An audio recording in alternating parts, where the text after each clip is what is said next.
Hey everybody, I'm Rob. I'm the storyteller for First Nights. We're so happy to play some Star Wars. Thank you all for joining us for our show today. Unfortunately, the player of Nil is not feeling great.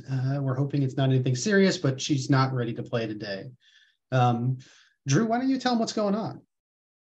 All right. So the Games Tavern is raising money for the Ukraine Winter Crisis campaign organized by care.org. We are going to continue accepting donations during this stream, although we can't promise any specific outcomes during one of our regular campaigns. But don't let that stop you from donating to a worthy cause. These donations go to help vulnerable Ukrainian citizens who are suffering. We have crushed our $1,000 goal, but you can help us make a bigger difference. Seriously, guys, it's a great cause, worthy cause. But now, a long, long, long time ago, in a faraway place, our Jedi are standing in the corridor of a tenement on the damp and currently dark world of Giju. And suddenly a blast rips through the apartments. This is close. You guys can feel the force of the actual physical blast, as well as the extreme heat from it. And you are all sent flying through the corridor. In the immediate aftermath, you hear screams and moans, and there's smoke and dust flying everywhere. It's pandemonium. And as you look around, you realize you have been separated from Nil. What are you doing? We definitely think that we've been separated from her, not that she exploded, right? You are optimists. Oh, good. Okay. Oh boy. All right.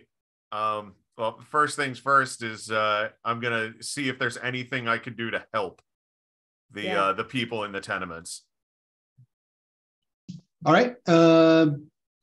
You're a big, strong guy, Dar. There's a lot of debris lying around. If you help clear the passage, that will probably be immediately useful to them. All right. And is anyone else going to help them out with that, or yes? Yeah. Okay. Well, I think actually I would like to try and keep an eye out for anybody on the upper floors if they need to get out. Because I'm good at getting to high places. All right. So go ahead and both of you can make an athletics check against a difficulty of 3 purple. And because you guys are so jolted up right now, I'm going to give you a bonus of 1, so you get 1 bonus die on those rolls. I would also like to roll for my enhance ability so that I can add success to my athletics check. Let's go ahead. Special one. Oh no, it's just this.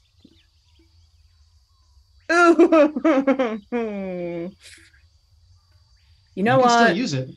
Yeah, I'm still going to use it. I should have rolled one additional green. Oh, go ahead and roll it then. All right. Yeah. Malin, go ahead and mark conflict for me. Yep. I can do that. So, and it's athletics, yeah? Yes, athletics. Okay. I'm gonna say Borken's taken aback by this blast, and also the fact that Nil is seemingly gone and wants to go and brashly head off in the direction of where the blast came from. Okay. Let's see.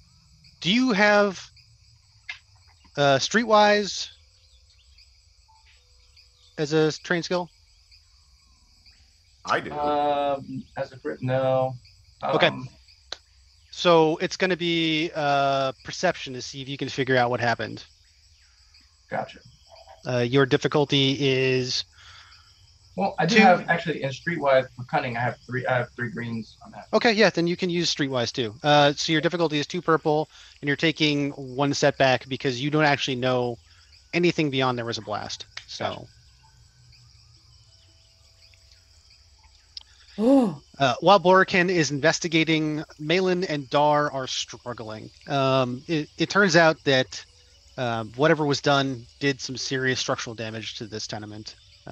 You're not having great success But you are eventually slowly digging people out and helping them find their way to the stairs and out of the tenements. Mm-hmm. Borkin, you've actually seen enough of what happened. You saw that the blast came from an apartment further down the corridor, and you surmise that it was intended to structurally damage the tenement. So getting people out of the tenement is now an imperative. The bad news is that you also realize that the work that Dar and Malin have been doing has shortened your timeline for doing that. Structural damage was done beyond what was caused by the blast. Oops. Whoopsie doodle. Yeah. There was a lot of threat involved in those rolls. I had to do something with it. Yeah. So guys, Thanks, I hate it. what I need from all of you at this point is a coordination, athletics, or I guess charm check. This one's going to be against 2 purple with 1 setback, and that setback is related to the environment being, hazardous right now. Mm-hmm. So if you have anything that allows you to overcome hazardous terrain. Yeah. All right. And I am really good at coordination, and I'm rolling absolutely terribly. I saw that roll and I said that's mathematically horrifying.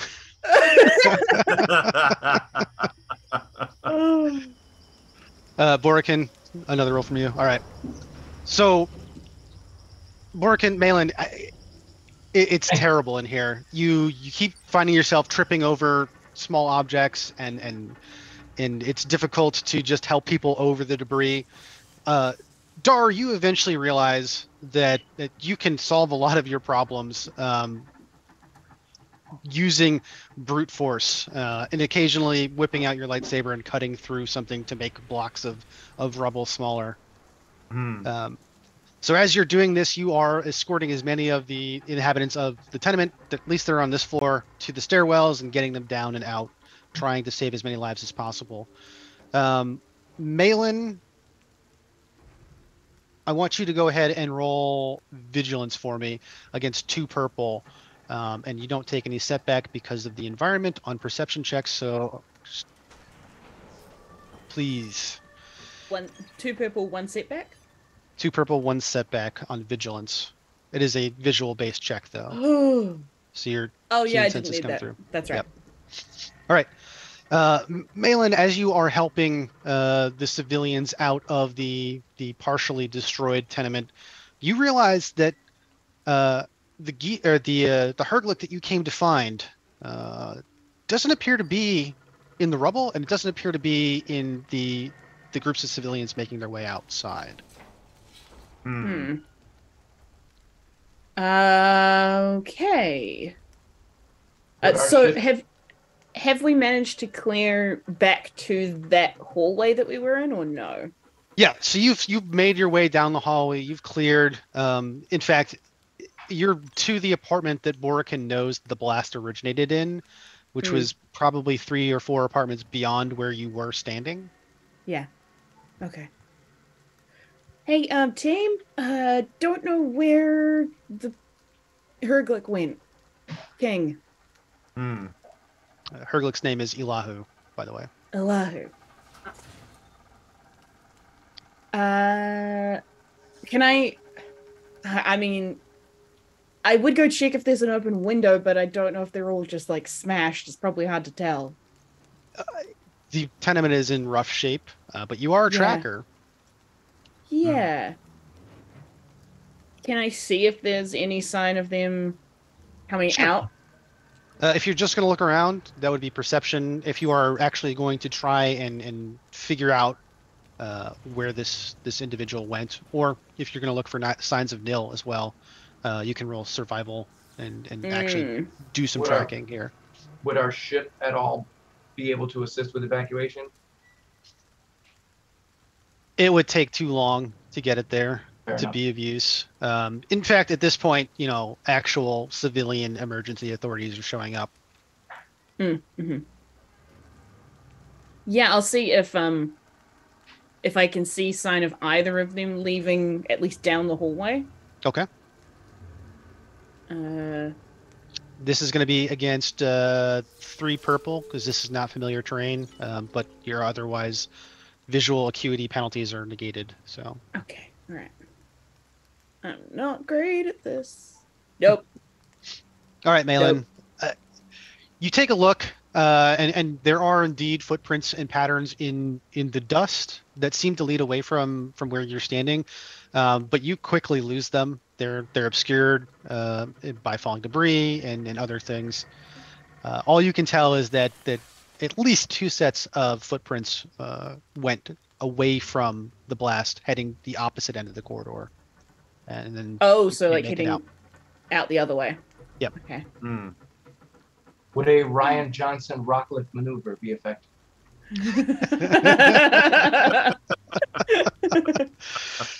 I hate to say no, man. but I'm sitting here going like, what would you even roll to accomplish that? No, that's fine. That was a purely facetious question. I'm clearly emotionally compromised. So I'm going to go ahead and say that, since you're not actively pursuing the trail at the moment, you guys finish helping people out of the tenements. You have a very brief conversation with the emergency support services, and then you're back to the investigation, and you have a colder trail now. Yep. Can I just try reaching Nil on comms? Yeah, go ahead. Like, Nil, you there? I'm hoping you made it out of the building. The comm call goes through, and it is not picked up. And you would know, even though you are not a computers expert, that means that the comm unit is still intact and functioning. Yeah. And she's probably not buried, because she probably wouldn't get a call. Right. Okay. Guys, I'm worried about Nil. I think I saw 2 tracks heading the other way, and what if King has her for some reason? Possible. I would hope that if she's safe, she would just assume that we would get to a rendezvous point. But yeah, that we can't root that out. That she may have been captured. Where would we rendezvous? I would assume that we would go to the ship, but we're right. We didn't discuss that before we came here. So let's make sure that next time we have a more a backup plan in case things go this south. Yeah. Does this apartment building have the equivalent of like assigned parking? Like, would a particular flat have a particular parking spot? Okay, I like this idea. Let's find out. So you can still get into the parking because the parking is located under the tenement, which has the unfortunate side impact of making it even more damp. And of course, it's a dark environment, and the power is sketchy at best right now. So you have flickering lights, long shadows, and a lot of puddles. But you can see that the numbering appears to match the numbering that you saw for the apartments up in the tenements. Okay. Is there a car for either of the 2 apartments that we saw that Elahu was in? So there is a speeder bike sitting in the lot for the apartment that Elahu was actually in. There is nothing for the apartment that records indicate he is quote unquote residing in. Okay. Is there any sign that there was a car here? Or a speeder here? All right. You have options. You can try survival, or you can try perception. It is going to be against the difficulty of 3 purple, and your keen senses overcome the general darkness of the area. So, okay, no setback here. Nope. So bad. So very bad. I'm panicking, guys. Malin, As you investigate the area, you realize that not only have there been a lot of cars in this spot, it's all relatively recent too. You can count at least 4 or 5 different repulsor patterns in the dust. I mean, Elihu's apartment has been busy. Hey? Crap. Okay. Do you guys have any ideas?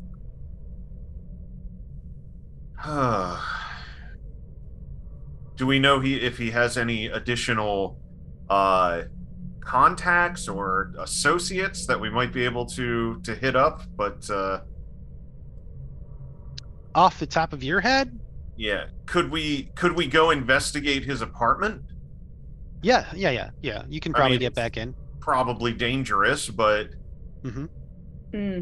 I would say that's the best move, because that's what got us here in the first place, right? When we considered doing that, all help will do. So right. Yeah, let's go back and see what we can find.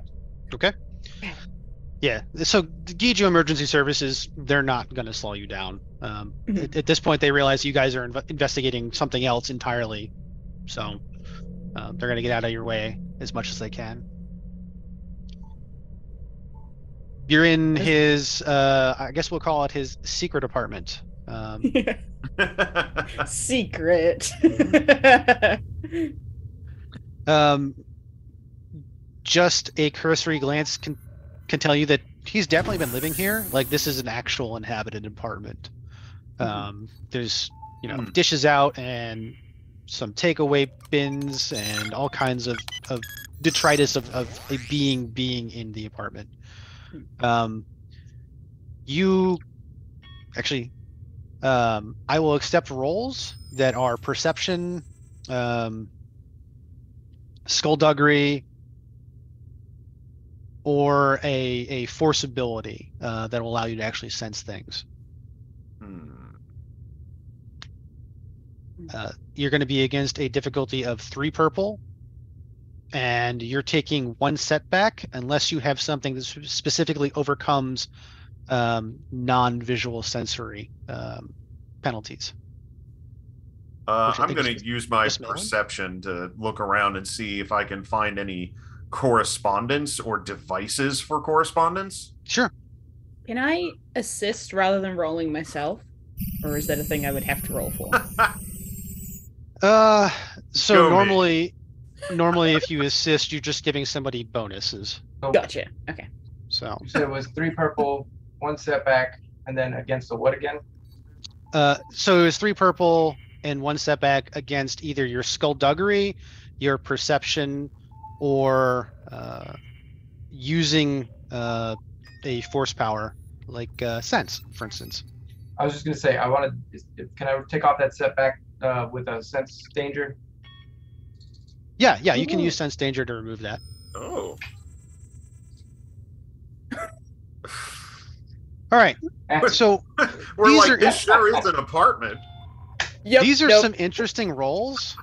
I'm going to be honest with you, from like the narrative perspective, nothing happens. Yay. Honestly, it looks like someone's been living here, and beyond that, you can't find a comm link. You can't even find a list of comm codes. There's, a lot of trash, and you're even willing at one point to start digging through it, and it doesn't turn anything up. I mean, as far as you can tell, this guy lived a very reclusive lifestyle in an apartment that he somehow hid from the authorities. What sort of a monster is this? There's a cereal bowl here with blue milk. Who drinks blue milk? Monster.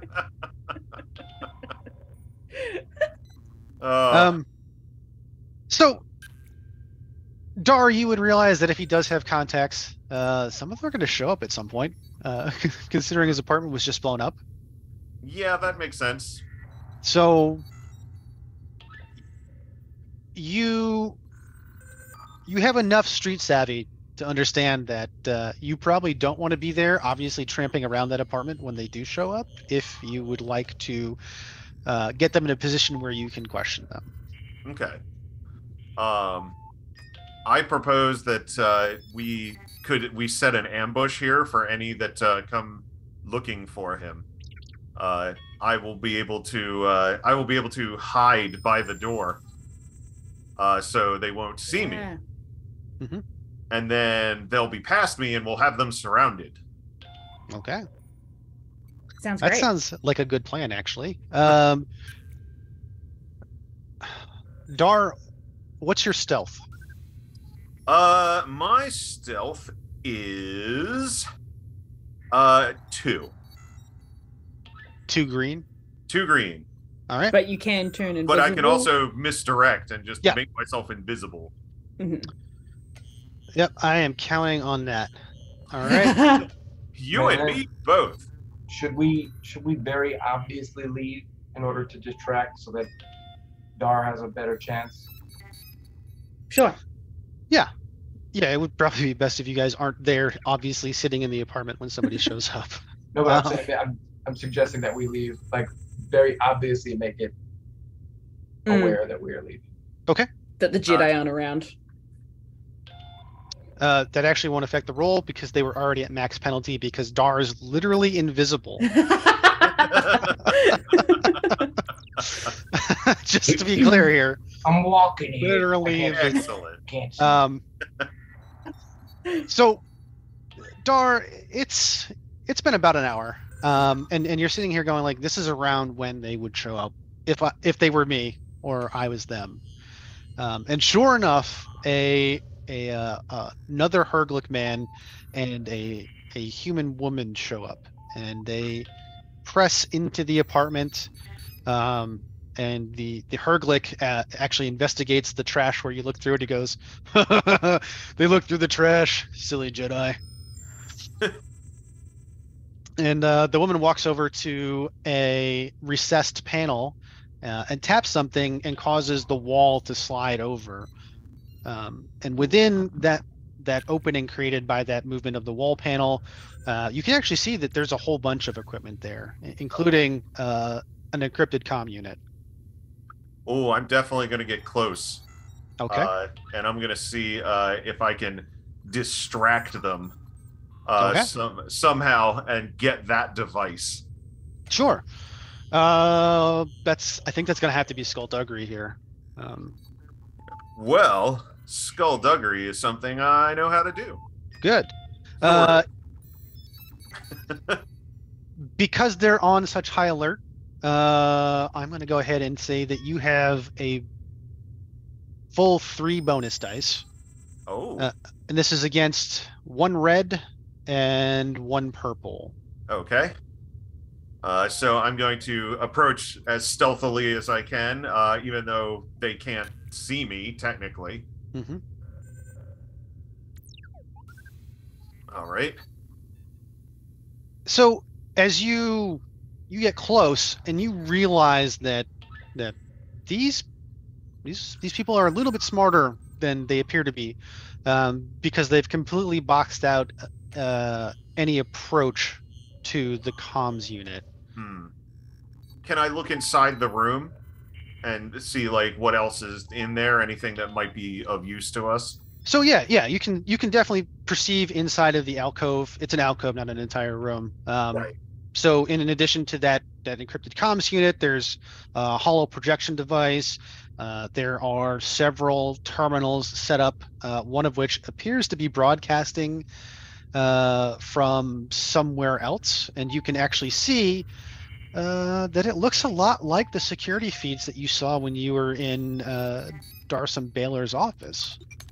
A lot like them.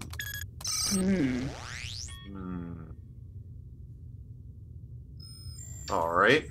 I think these look a lot like the feeds that we saw. Yeah, these appear to be almost identical to the one in the security officer's office. I'm wondering if he didn't use the hollow projector to make a fake version of the security head. And then transmit from there. Interesting. Huh. sneakiest of the sneaky. Well, there's nobody in this apartment who looks like the Darson Baylor that you encountered at the offices. Right. Mm-hmm. Okay. All right. Well, I guess I can hang around and wait until they're done. Okay. And then when they come out, the other two Padawan with me can spring the trap. Sure. And we can either get the device or take it from them. Well, it doesn't look like that they're going to try and remove the device. Oh, okay. They just wanted to access it. And what's your computers? Actually, go ahead and just roll computers against difficulty 2 purple. Okay. All of us or just Dar? Just Dar. Oh, and Dar, you have 3 bonus dice, so you may as well use those. All right. Yeah, I will. Hey. Hey, there we go. So, Dar, it appears that the woman is making a full copy of the records and then wiping whatever was on the computer prior to that time. So she's taken all of the actual records, probably including the call logs for that comms device. Okay. Can I look at it and see if there's anything that stands out, anything that might give us a clue? Yeah. That's going to be perception against 2 purple. And again, you have 2 bonus dice here. Okay.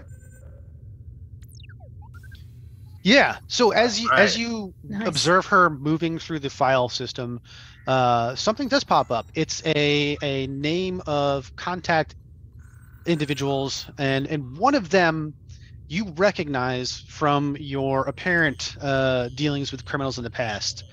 It is a Duros who goes by the epithet Thin. Thin? Thin. As in Interesting. skinny. Ah, okay. Laka.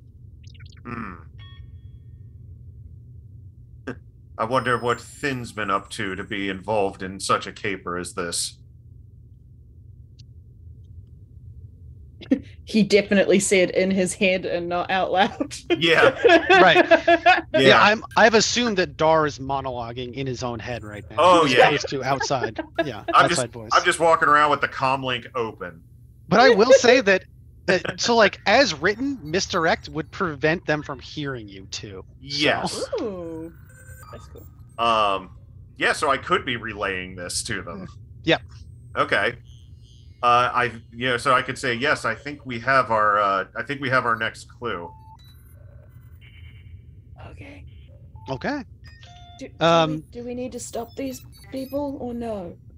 I think it best if we leave them and follow up on this clue so they don't think that we're on to them. Okay, sure, yeah. So I say let them go. Maybe we can follow them, but don't intercept them. All right.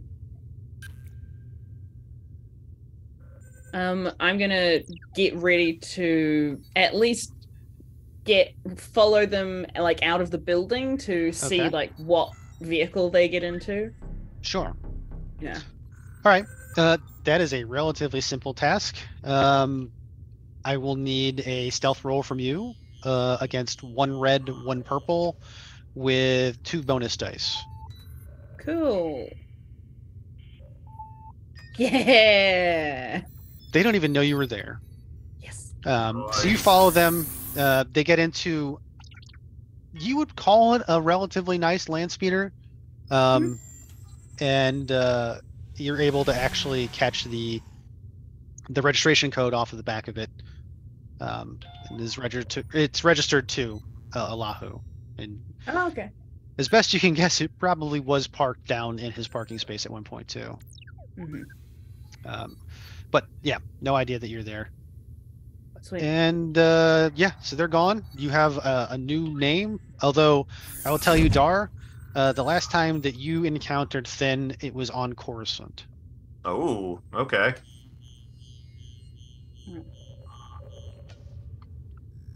So if they are out here, they are exploring new business opportunities. Gotcha. Okay. So you're going to recollect. I mean, at this point, it's mostly the local authorities have dealt with what broke out fire-wise, and a bunch of engineers are running around trying to stabilize the building. Right. It's still a disaster scene. Mhm. You know, there's a bunch of Herglics and humans sitting out in, I wouldn't even call it rain. It's just, Giju is like if Florida were an entire planet. So it's not rain, it's wetness that constantly envelops you. Mhm. And the city is built, by the way, in a swamp because that's all of the land that was available to build on. So Mm. Do we want? I mean, I really want to go track them down, but we are also on Giju right now. Should we go look at the warehouse? That's kind of why we were here in the first place. Oh, absolutely. I'm just saying that once we are done investigating here, we have our next step. Okay. all right. So you're gonna grab a speeder and head to the warehouse? Yeah, I think so. That All right. sounds right. Again, it's not difficult to get a speeder. It is difficult to get anywhere not taking risks on Giju because of the inherent risk reward structure of all of their services. But you know, you accept that your trip is going to take twice as long to accept no further risks to yourselves. Mm-hmm. And you arrive in a district that, you know, besides the massive docks that spur out into the ocean here, is, you know, the best way you can put it is spattered with warehouses of varying sizes, conditions, and constructions. Some of them are built from low quality plastiwood, and some are built from extremely high quality duracrete. Mm-hmm. The one that you find yourselves in front of is built from reasonably good duracrete.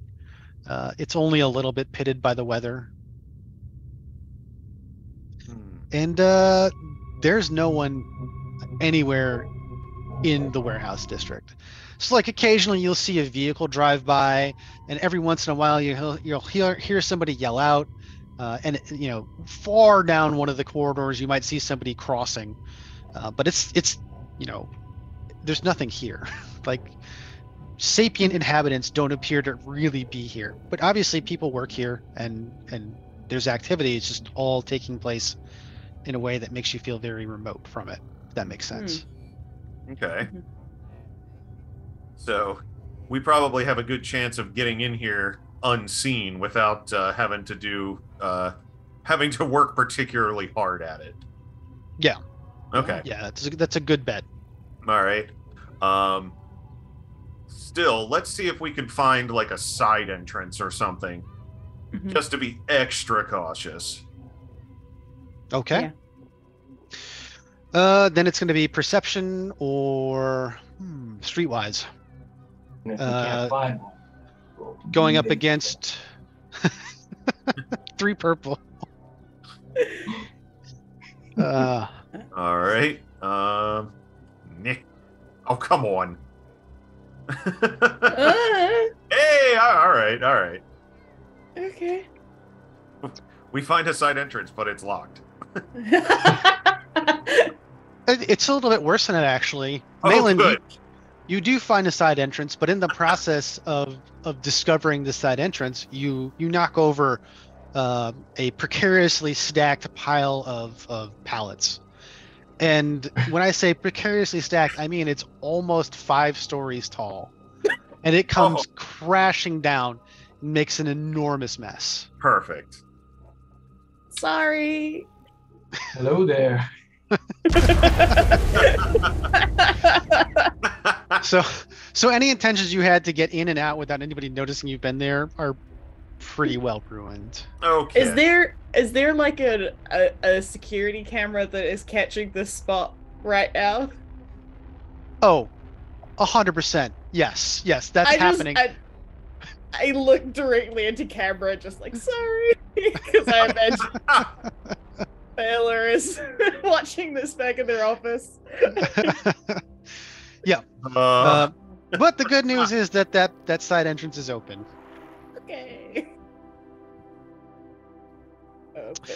So you slip into the warehouse. I mean, you've probably seen some warehouses in your time. This is no different from any other warehouse. There are some security cages in one corner. There's a whole lot of open floor space. There are pallets that have things on them stacked on top of each other all throughout there in slightly less precarious circumstances than the giant stack of empty pallets outside. Cool. What do you want to do?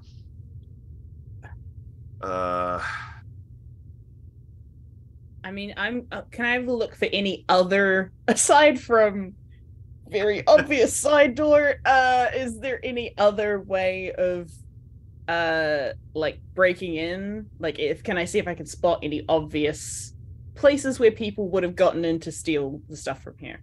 Okay, sure. Yeah, go ahead and give me a perception roll. Cool. Against 2 purple, now that you're on the inside. Is that everyone? Yes, yeah, Okay. if you're going to assist or also participate in the search for ways into the facility. What was the what are we 2 rolling purple. against? Perception against 2 purple.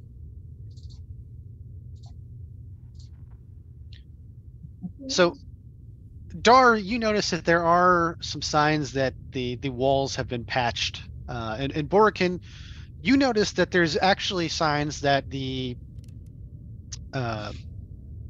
framing around some of the doors has been replaced recently. So it looks like there were several break-ins, like physical break-ins to this facility.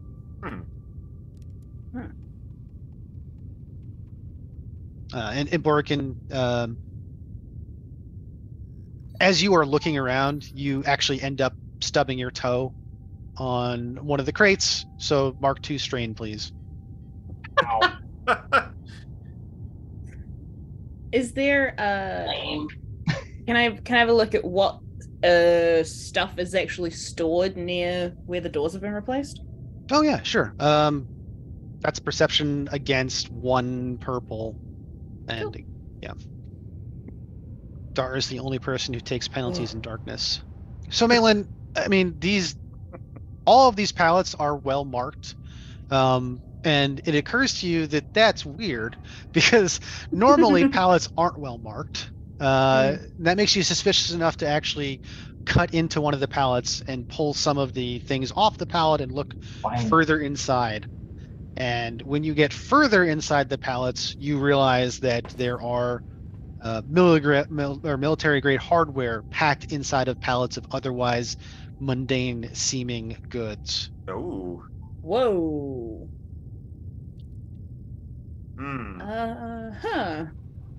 Plot twist.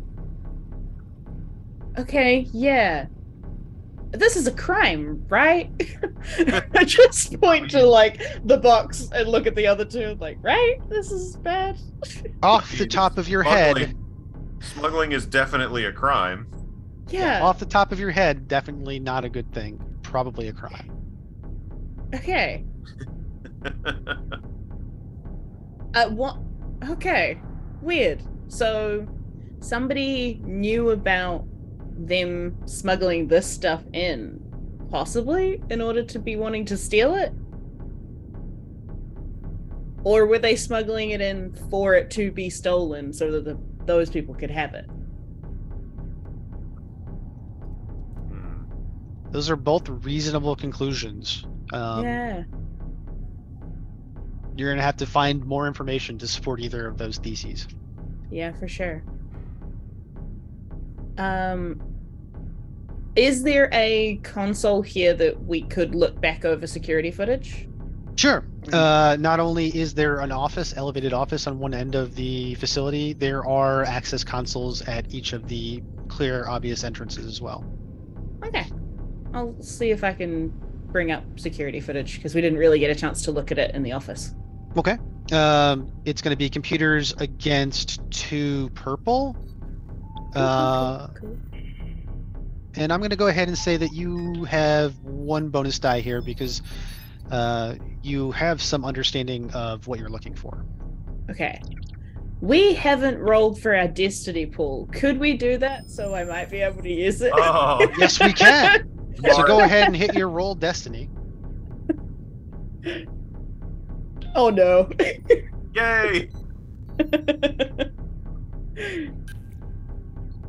Oh, okay. And that's your pool. Hey, it's something. Right. I will absolutely use one of those because I'm not great at computers. Hey! Malin, actually, you pull up exactly what you were looking for, like quite literally what you wanted. And what it is showing you is that I wouldn't say they knew exactly, but they had a really strong idea. Huh. Okay. Is there any sign? Oh, I guess there's not that many people around these warehouses, but from looking at cameras on the outside, does it look at all like this was kind of easy for them to do? Or was it still like this was something that the company didn't want to happen? So, the exterior cameras show that all of the incidents involved droid porter units.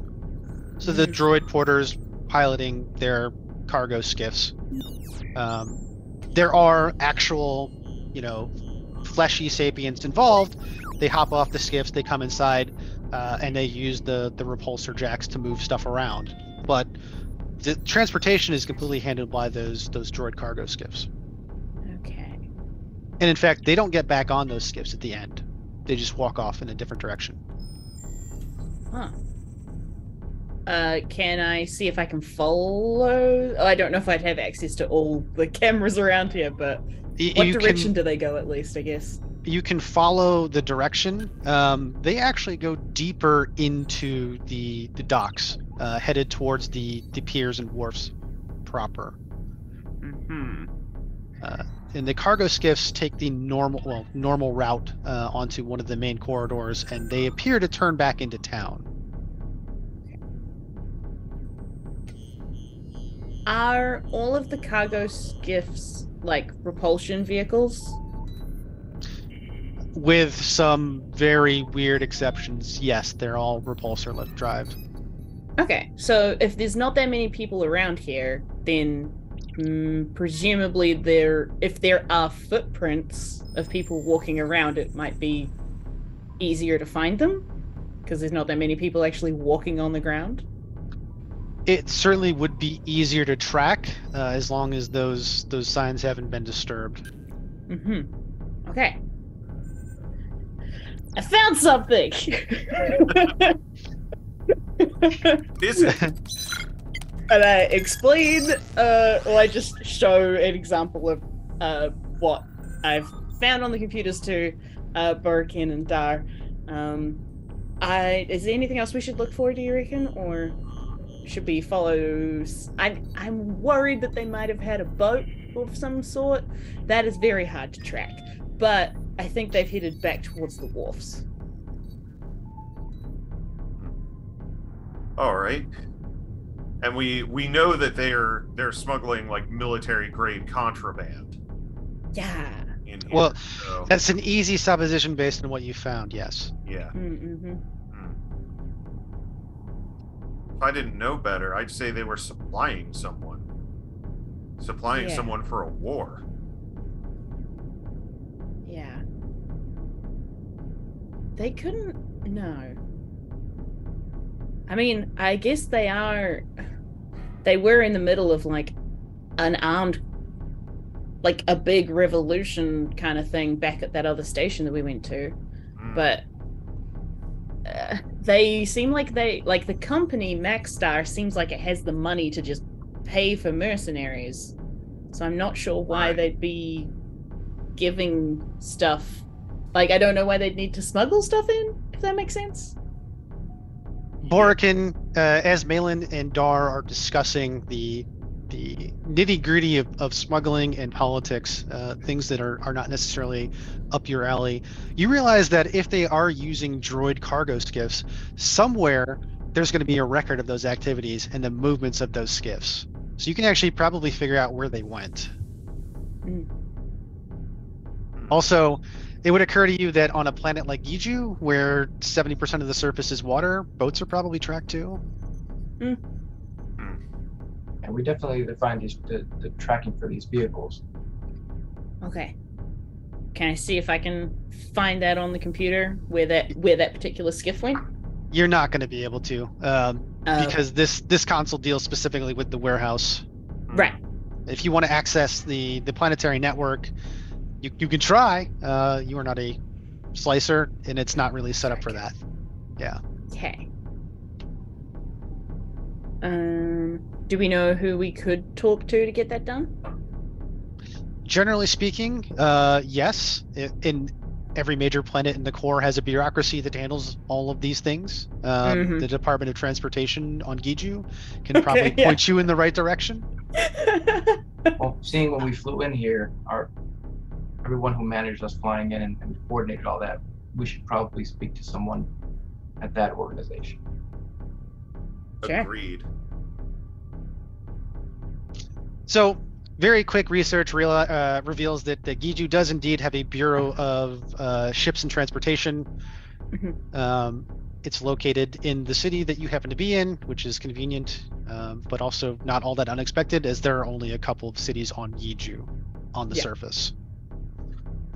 So, are you going to try and track down those footprints in the wharfs, or are you going to go talk to bureaucrats?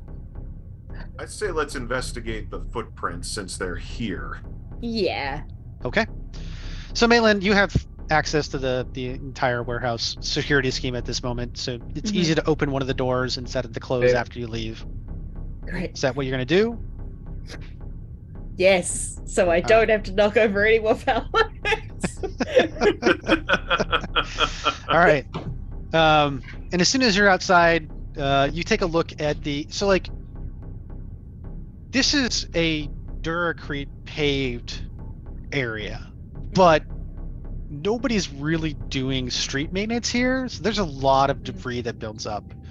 So there's sand and other particulate and a whole bunch of, and as you look down, you realize that that's actually, going to reveal a lot of footprints. So nice. I need you to make a survival or streetwise check against 2 purple, and you get 2 bonus dice because there's not a whole lot of footprints to begin with, and the ones that are there stick out pretty well in the debris that's scattered around the area. Can we all make this, or just... Yep. Okay. Yep, everybody can try.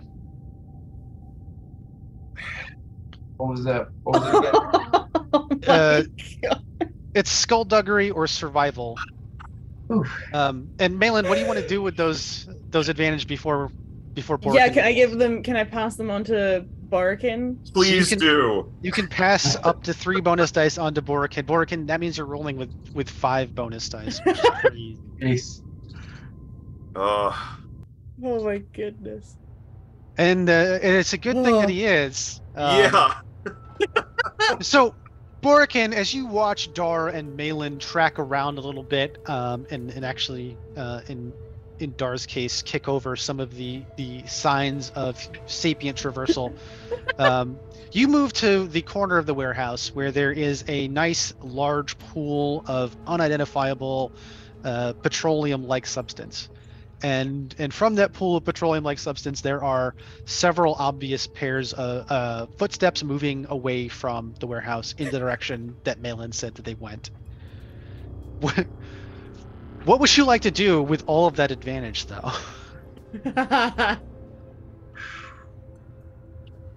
Oh, you can heal some strain. Yeah. You recover strain? Good for you. Yeah, I'm gonna go ahead and heal my strain. All right, so you recover 2 strain, which leaves you with 5 advantage here. And I just want to point out that, yes, that's a lot of advantage to think about. one of the things that I would recommend is you take a moment and pull up the guide. I believe it is the 5th page, is the spending advantage in investigations. And some things here. So if you spend 1, you can get a follow-up lead.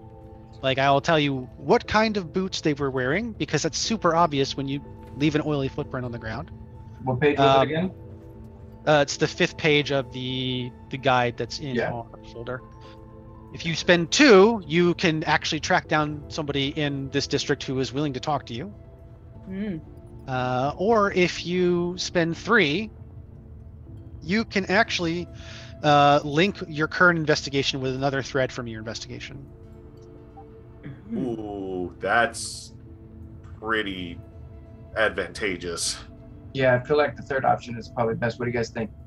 Well, you've got 5, so you could do. Well, I just used 2 for the strain. Yeah. No, you had 7 to begin with. Yeah. You still have 5. Yeah. You So you could do both. All right. Or you could do a combination. All right, so I think we should what was it? Make the connection that we Yep. Let's do that. And okay. Then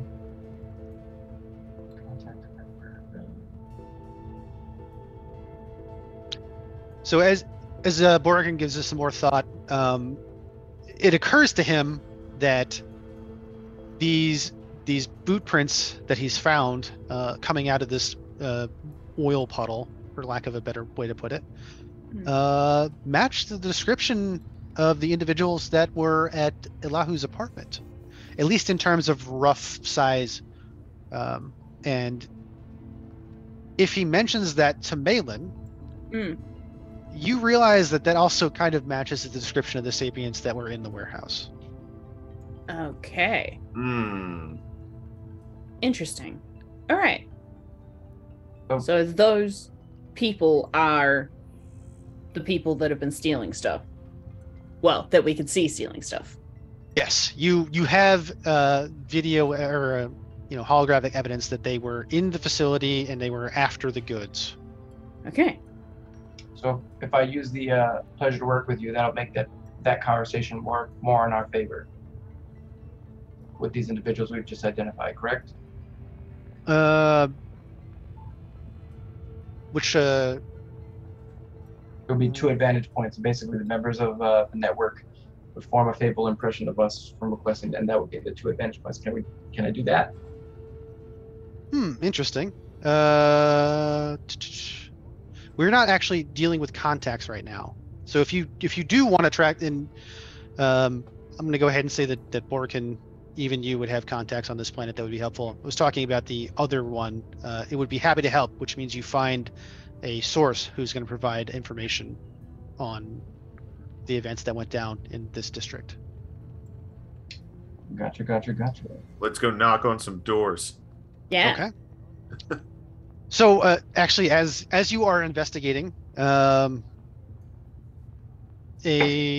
older Duros gentleman stumbles on your investigation, and he looks around and he takes a look and he notices footprints and he says, "You guys investigating the break-ins?" Yes. Do you happen to know anything about what happened here? Yeah. I was here during one of the break-ins. Got a pretty good look at their operation with those droid skiffs, and that wasn't just Herglick breaking in. That's unusual.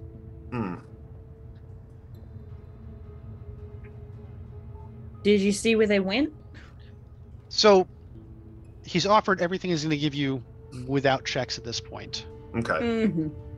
So if you want to continue to pursue this avenue of conversation, charm, or deception, or you can even, make him an offer of remuneration and enter negotiations. You have the whole array of social interaction skills available to you.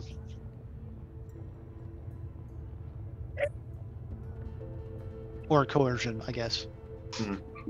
Coercion's more of a threat, and this guy's willing to work with us. He's happy to help. Chill. Yeah. Yeah. Yeah, so I don't want to ruin that relationship just yet. Mm-hmm. But yeah, let's try to persuade him. Is he under the influence? Make a medicine check against 3 purple, because you actually don't think you can recall seeing a Herglick inebriated. No. Oh, is he Herglick or Duros? He's Herglick. Oh, okay. Gotcha. Yeah, again, Dar, you can't actually say that you've ever seen a Herglick inebriated. All right. So.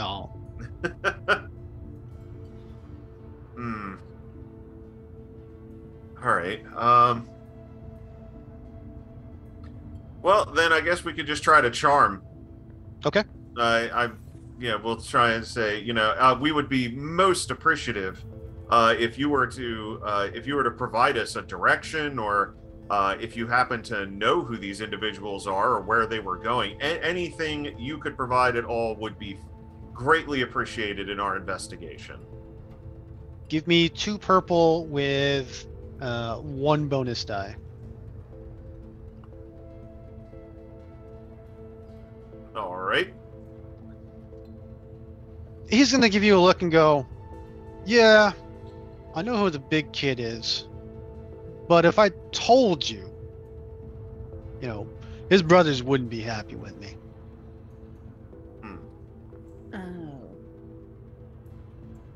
Oh. And he's also gonna take a look around and notice that there are some other people who are, not nearby but appear to be paying attention to this interaction. He's gonna go, look, good luck with your investigation and everything. I hope it ends well for you. But I gotta get out of here. Sorry. He's gonna turn around and head back in the direction that he appeared from. Okay. So I'm gonna turn to Boriken and Malin and say, he said brothers. Is it safe to assume that we're speaking of the same character whose apartment we just came from? They do have a really big family. Mm. Yeah. So yeah, that would make sense. The guy that paid to get us jumped is connected to the person that is stealing stuff from here. That'd make sense. Yeah.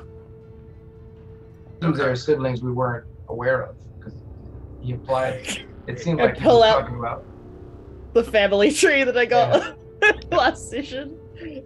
How many brothers are there?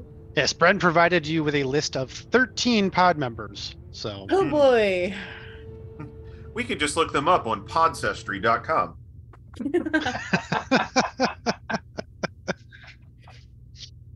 Okay.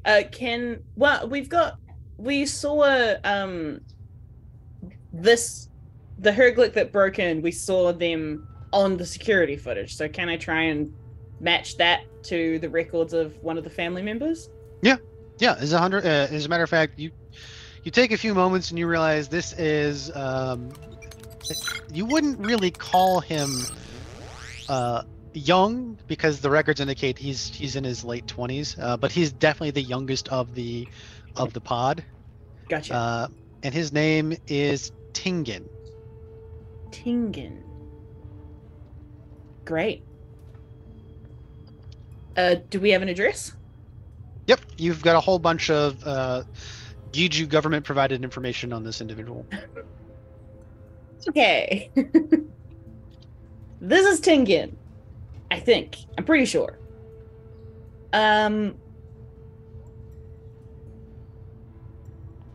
We're trying to get this guy for Maxstar? Right. So you Yes. agreed to investigate these robberies for Darsum Belair in exchange for what you hope will be greater understanding of what's going on with Maxstar as it relates to their colonies. Yeah. So we can't so much get this guy arrested. Our job is to bring him into Maxstar, or would just giving them this information be enough? Honestly, it occurs to you that while bringing these individuals directly to Maxstar would probably be considered a better performance, just getting them jailed on the actual offenses would be enough. But go ahead and give me a core worlds knowledge check against 2 purple with 1 bonus die.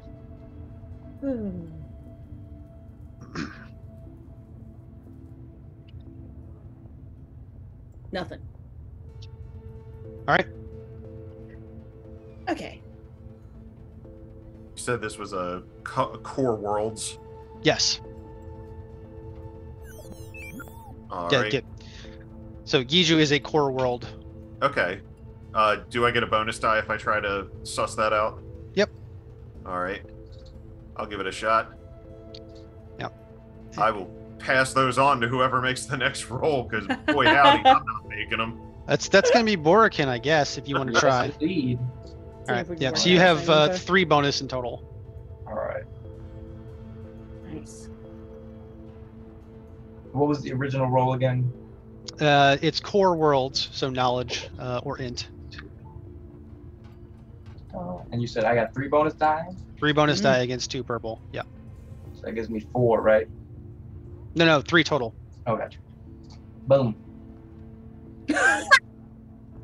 So, despite some time on Giju and some understanding of the culture, you know,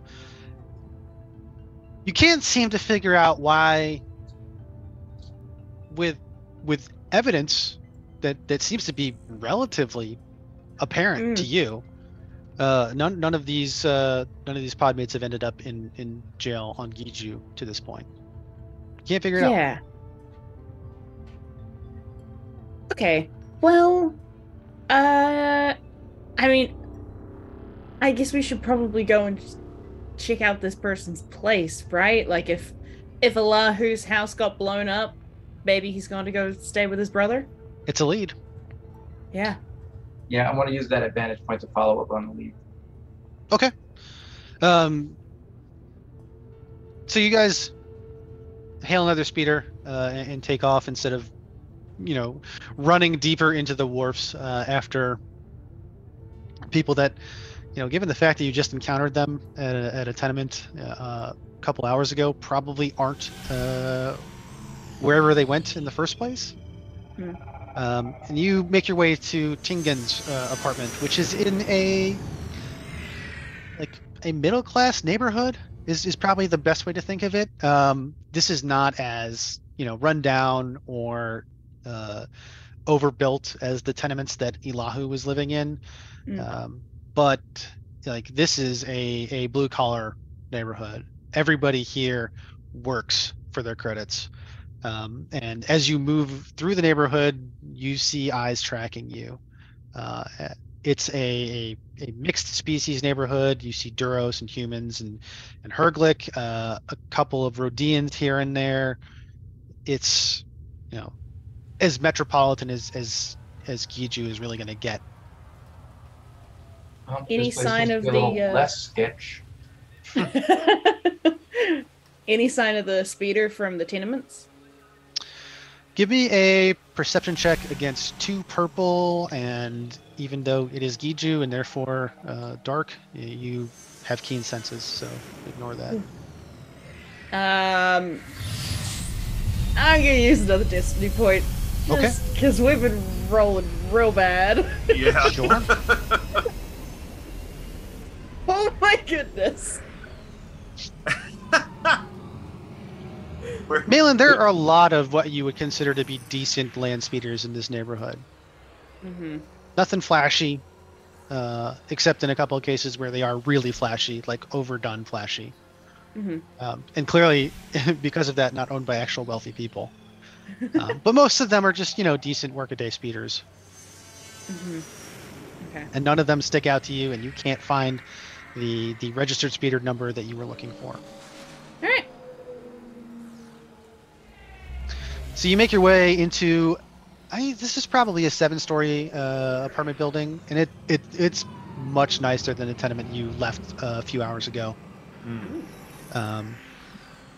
know, the hallways are maintained, the floor's been mopped. Clearly, people actually care about their environment here. And the handful of people you encounter in the halls nod politely as they move past you. And you find yourself in front of the apartment that is listed as Tingen's under the Giju Revenue Services listing. What are you going to do? I want to look if there are any sign of similar traps for like the weird wires and stuff that were around last time. Sure. Vigilance or perception against 1 purple, 1 red, please. Oh, okay. Ooh. I'm better at vigilance. Yes, same. You're all welcome to make this roll, by the way. Dar, Malin, what do you want to do with? Bless it. Yeah, can I pass a bonus on to? I will pass all of mine on to Bori, who's batting cleanup for the crew today. Yeah. All right, Borikin, perception or vigilance against 1 red, 1 purple with 3 bonus dice. All right, let's see how that goes. Interesting. Oh. So Borikin, you've been actually getting a lot of practice with explosives lately. Yes. And you quickly notice that the door to the apartment is rigged so that if the apartment door is opened, it will blast outward into the hallway. Oh.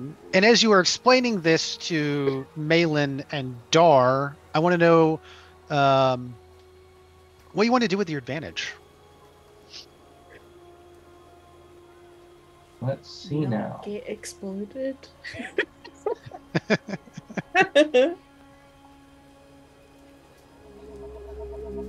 Huh.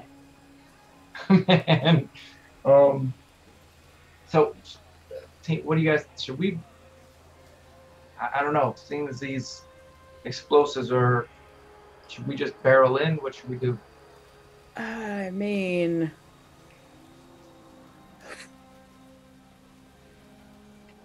I don't know. I don't know if any of us would be able to disarm that. Yeah. Is this still considered like an investigation check or not so much? It looking for traps is not really investigation, although my issue is that I don't have a better set of options for you here. Yeah. I've got. Let's see. So, like, what you can normally do with a 3 advantage is you can figure out a way to use the environment to your advantage, or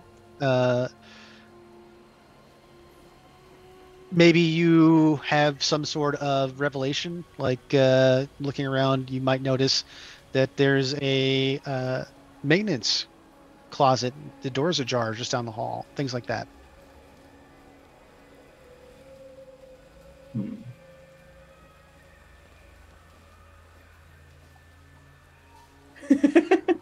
Yeah. Let's see.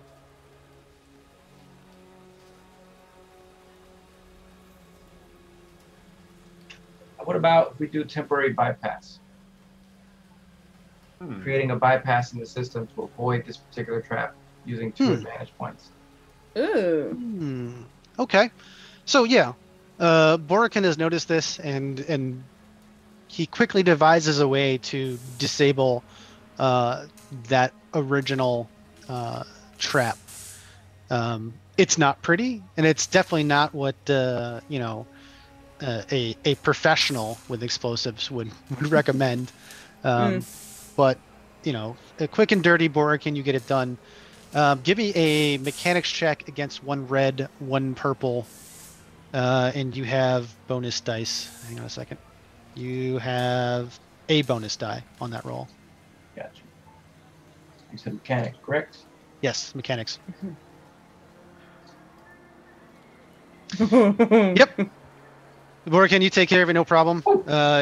if you push that door in now, it will not blow up in your face. You're pretty sure. Oh boy. Uh, Was that you pushing it open, Barkin? Yep. Let's go. All right. I mean, the door is locked, so you're gonna have to, brute force your way in. Just gonna kick the door. Oh, okay, yeah, lightsaber through the door. I was gonna say, put your lightsaber up against the lock and just turn it on. Yep. It's a Got the universal key right here. Galactic locksmith. So Borkin, you whip your lightsaber out, you push it up against the lock, you activate it, you pull it down, and you can feel the bolt unlatch as you cut down through it. Yeah, the door opens just fine. And you don't blow up. A thin gem. Get it? Thin gem. Ah. Terrible. As you open the door and step through into what looks like a really nice apartment, actually, or what would be a really nice apartment if it hadn't literally just been turned over, as far as you can tell. Oh. It is completely covered in all of the objects that would normally be hidden away in closets or storage areas. It is a mess. Whoa. Does it seem like someone is still here? No, Okay. doesn't seem like anyone's still there. But I mean, you're just in the entryway. You haven't seen the entire apartment. All right. All right, let's take a look around. Yeah. Let's poke and prod a few things. Just gonna cautiously keep it walking in. I Yeah. don't know that we need to check the trash this time. You all can give me a perception roll. It's going to be against 2 purple. And unfortunately with 1 setback, sorry. Because everything is scattered all over the place. So you don't really have any idea where to look specifically.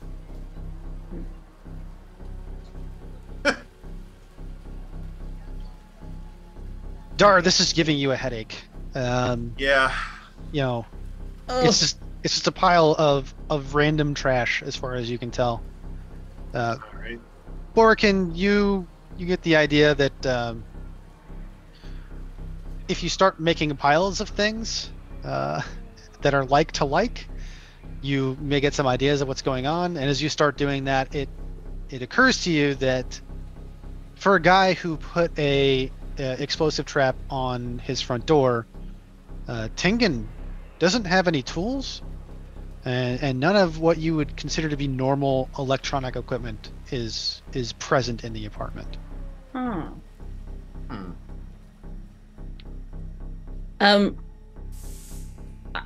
I didn't do great, but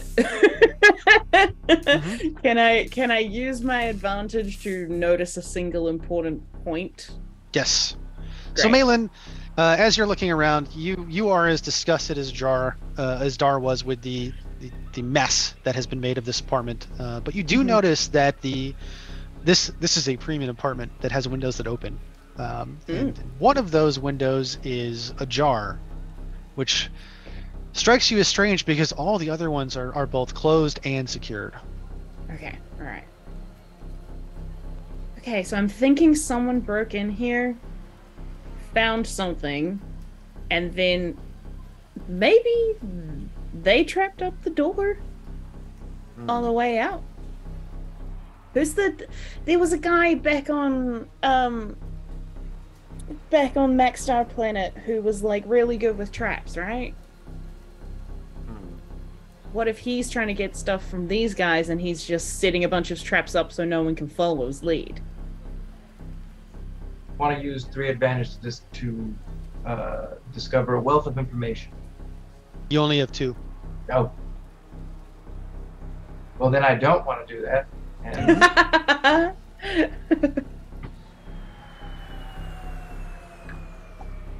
And... can I see if there's any I want to have a look at, I guess, the window as well, or just around generally, and see if there's any sign of who might have broken in here. Valuable insight to advantage. What do you want? Valuable insight. The course of the intervention, discover a crucial detail that can help us. Borkin, it strikes you as extremely strange that somebody who clearly makes their living on the rough side of the law wouldn't have any tools in their apartment. And they wouldn't have any weapons in their apartment. And they wouldn't have any communications devices in their apartment. That it really stands out to you. Like, there has to be something here. It's too clean. Malin, as you are looking at the window, it's interesting because the other windowsills were all clean, they were all well maintained, and clearly somebody had been taking care of this apartment. But this windowsill is scuffed.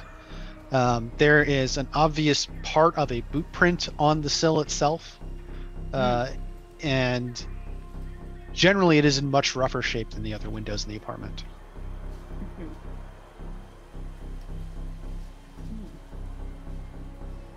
Is the boot print...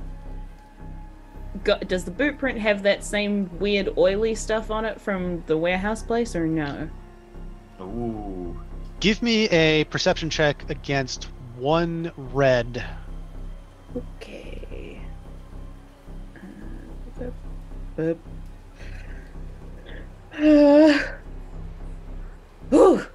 Hey, that's something.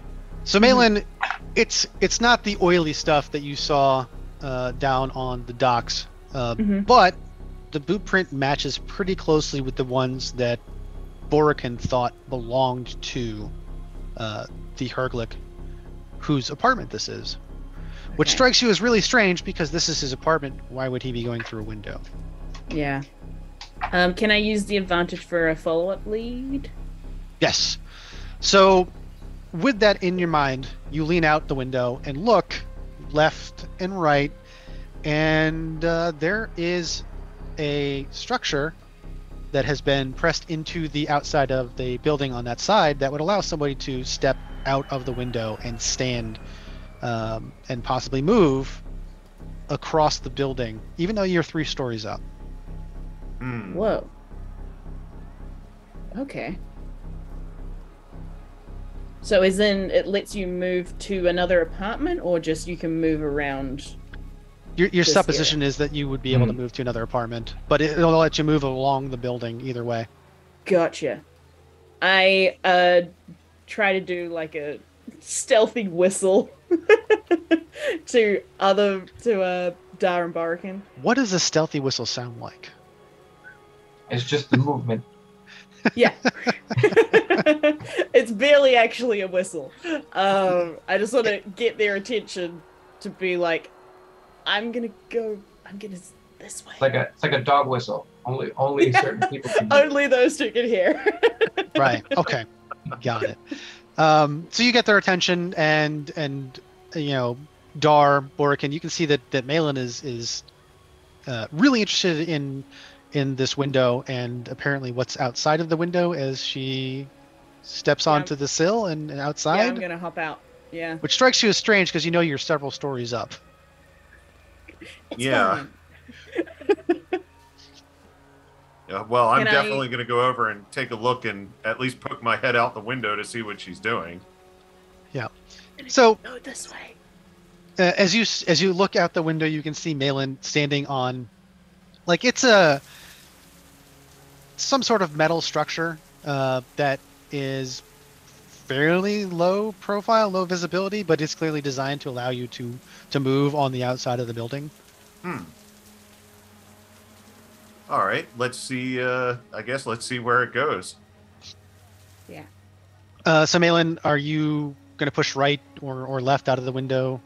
Do you want to look for signs of travel? Can I see if I can spot any other of those like boot prints from either direction? Yeah, give me a perception check against 1 red.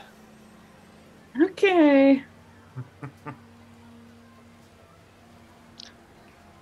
As you examine this narrow bar, you can see that somebody has been moving on it, but you can't tell what direction.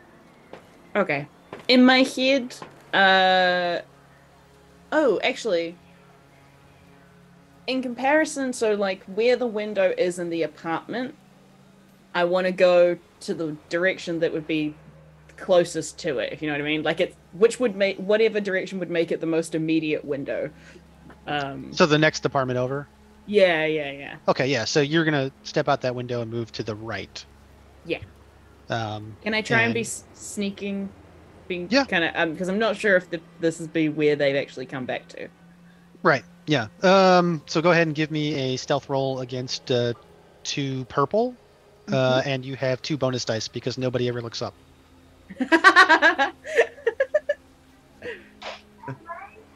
Yeah. So you stealthily move along this. I mean, it's a fairly narrow track. If you were a larger person, it would be hard for you to be up here. Okay. So you're sliding along this track, and you get to the nearest window of the next apartment, and it's dark in there. You can't really see through the window because of the outside streetlights and the glare off the glass.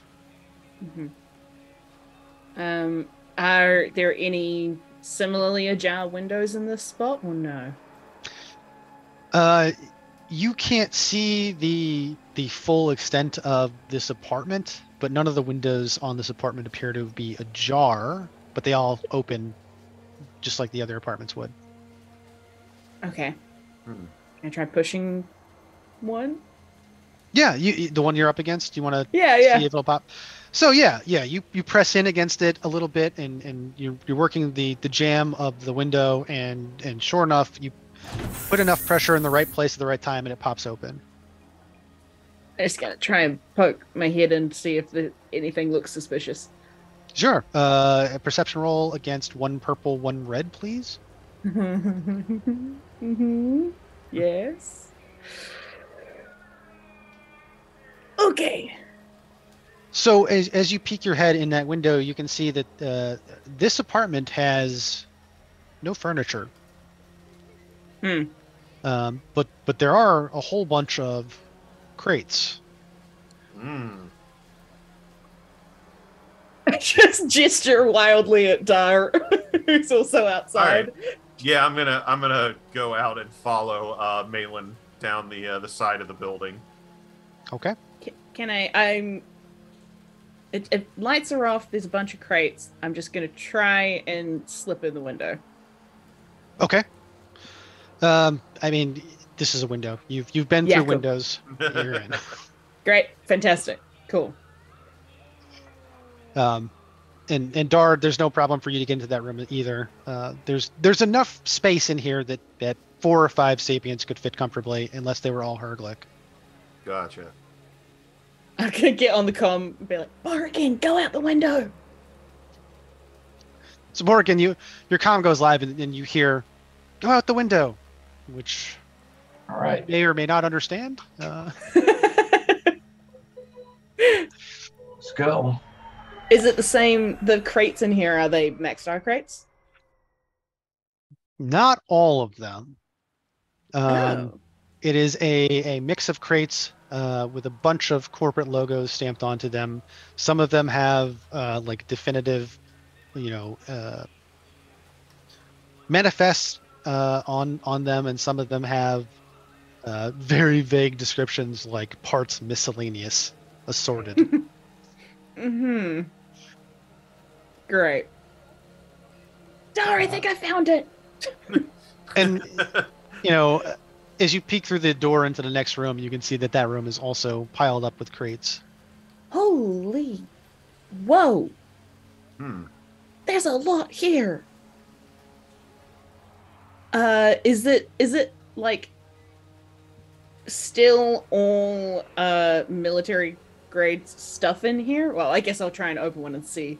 Yeah, some of them are marked in a way that would tell you that they are indeed military grade equipment. One says, tents, military spec, pack of 40. Yeah.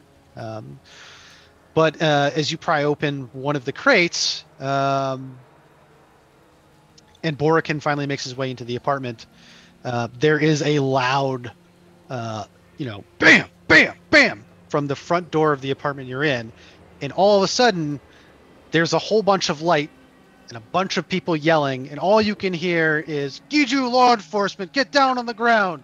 Get down on the ground!" Ah.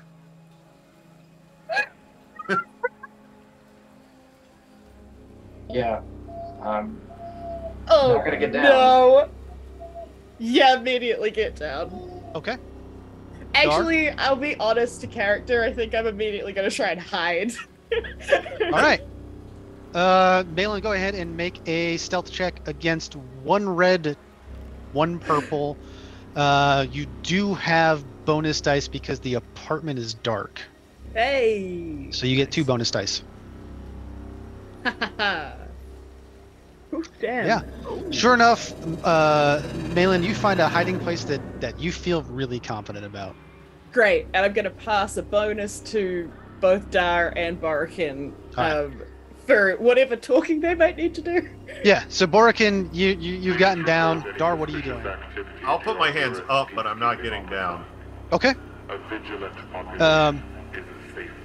So it's several long seconds, maybe an entire minute of pandemonium and screaming until finally, somebody who's clearly not a low-ranking law enforcement officer makes their way through the crowd and arrives in front of you, and he goes, it's a younger Herdlick woman. And you can tell she's younger because most Herdlick women get bigger as they get older. All right. And she is still, relatively svelte for a Herdlick. Okay. And she's looking you over. She goes, interesting. I didn't really expect to find Jedi in an illegal weapons cache. And she's going to turn to the 2 officers next to her and go ahead and first of all, kill your lights. We don't need to blind anybody here. And make sure that everybody gets to work cataloging what we find. So they turn their guns and the flashlights that are on them away from you and disperse. So it's just you and her. She goes, well, I hope this is a good story. Indeed, it seems we may both be here for the same purpose. We have been investigating this contraband, and so far our thread has led us here. Specifically, the contraband that is all around you in an incriminating manner? That contraband? Yes. Okay. Well, as a favor, because I'm not in the habit of detaining Jedi without more solid evidence, I'm going to allow you to remain uncuffed. Please don't make me regret it. Certainly. We would do not dream of interfering with your investigation. Malin, your hiding spot is actually inside of a pallet. There are a couple of crates that have been pulled out, and you managed to wedge your way in. So anything that is no more than a very serious inspection of that pallet is likely to find you. Okay, great, cool, good. How can I hear anybody coming to this particular area to search through stuff yet, or have I? No, at the moment, it looks like they're focused on other parts of this apartment. Okay, great. I think honestly, I'm just gonna stay hidden until it sounds like because I'm not good at talking, and I feel like I'm just gonna make things worse. So I'm gonna wait until we get on a good grounding before showing up. So I'm back on my feet, but I'm visibly embarrassed at that reaction and upset. Okay. Dar. Yes.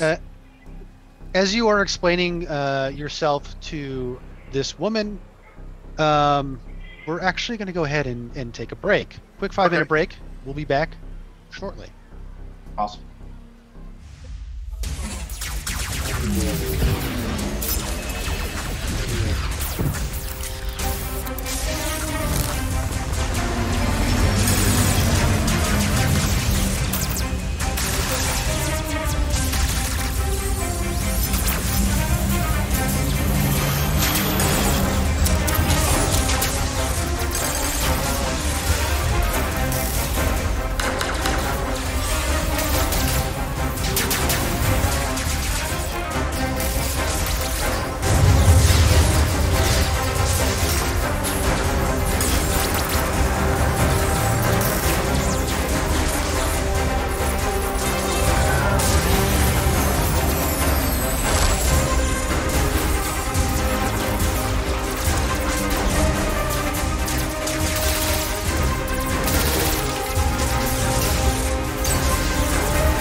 Welcome back. Before we get back to our space investigators and their, I guess, investigation, some quick announcements. Paul? Well, remember, if you have Amazon Prime, you also get free Prime Gaming subscription. Prime Gaming subscriptions support everyone on the show and get access to sub-only emotes to a special subscriber-only channel on the Games Tavern Discord. Now, where we left off, Dar Gervada was being interrogated by a young female Herglick who apparently is some sort of senior law enforcement. Dar, what I'm going to need from you at this point is either a charm or deception roll, depending on if you want to try and convince her that what you said is true, or you just want to convince her. I will charm. Okay. You're going up against 1 red and 2 purple. Because you are actually telling the truth, you get 1 bonus die. And Malin, I think you passed 1 to him as well, so yes, you have I did. 2 bonus dice. Okay. Come on. Come on, dice. No! You have to understand, I find that very hard to believe. Perhaps we could show you the warehouse where the rest of this is stored. And that might lend you a bit more to our cause. The warehouse where more of this is stored? Do you have an address? Yes. I can give them the address of the place that we discovered. Yeah. And we learned that an associate of the warehouse was leading back here. In fact, it's how we found this apartment. An associate to the warehouse. One of the workers? I think this person's occupation is a little bit more clandestine. So, Dar, you've passed over the address, and she'll say, give me 1 moment. She turns around, speaks into her comlink. It sounds like she's speaking to somebody to get a warrant for that address. Okay. Unlike you, she does have a whole bunch of policies and procedures to follow. And once she feels that that's going to be taken care of, she turns back around and she says, well, I have somebody looking into your warehouse. If it turns out that it is all legitimate, we'll talk about this a little bit more. But for now, I'm afraid I have to keep you in custody. Am I being detained? Yes, you were found in a apartment full of what are presumably illicit goods during a legally executed warrant. I'm not sure what to tell you. Yeah, I don't think that's going to work out quite the way you think it is. And she's going to turn and look at you, Borkin, and say, are you making a threat? Oh. Threat is a very specific term I wouldn't use in this case. Just more passing the information along.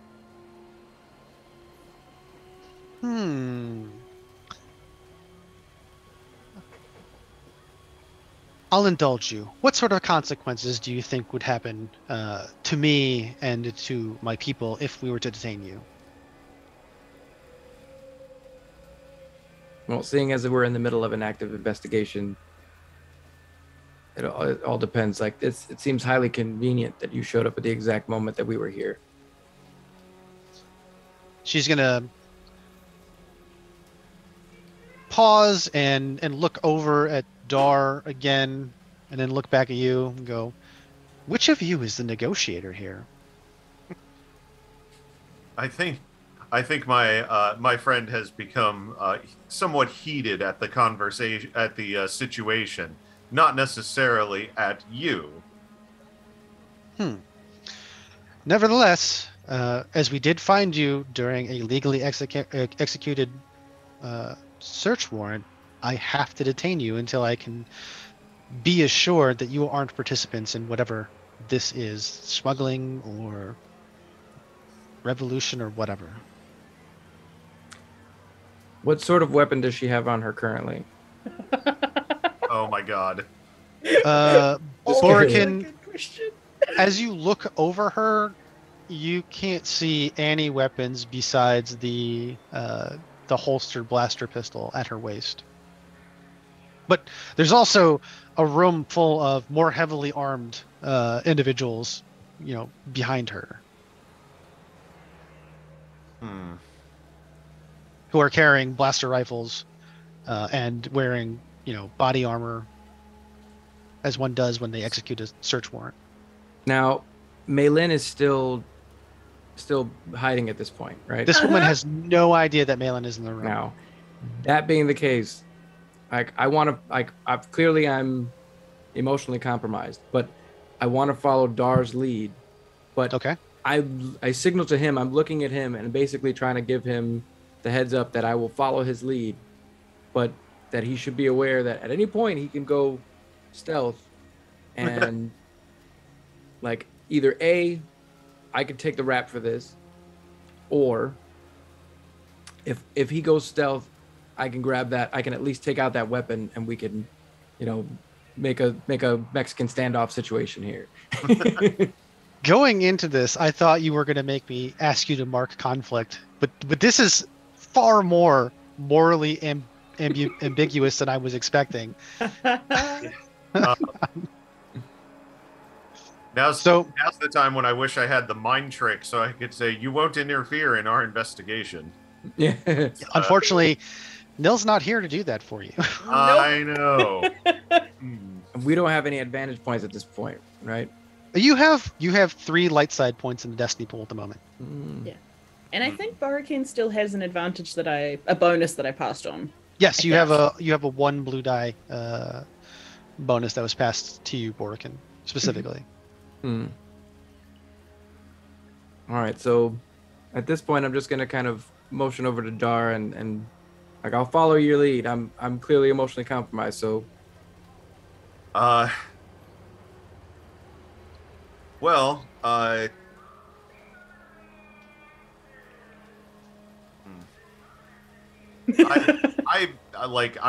very light side. I'm definitely not going to try and harm them if at all possible. Right. But I also can't let them take us. We have Okay. other places to be. We have other agendas to attend to. And I'm pretty sure that this is not behavior becoming of a Jedi. We certainly are not in the nature of smuggling things.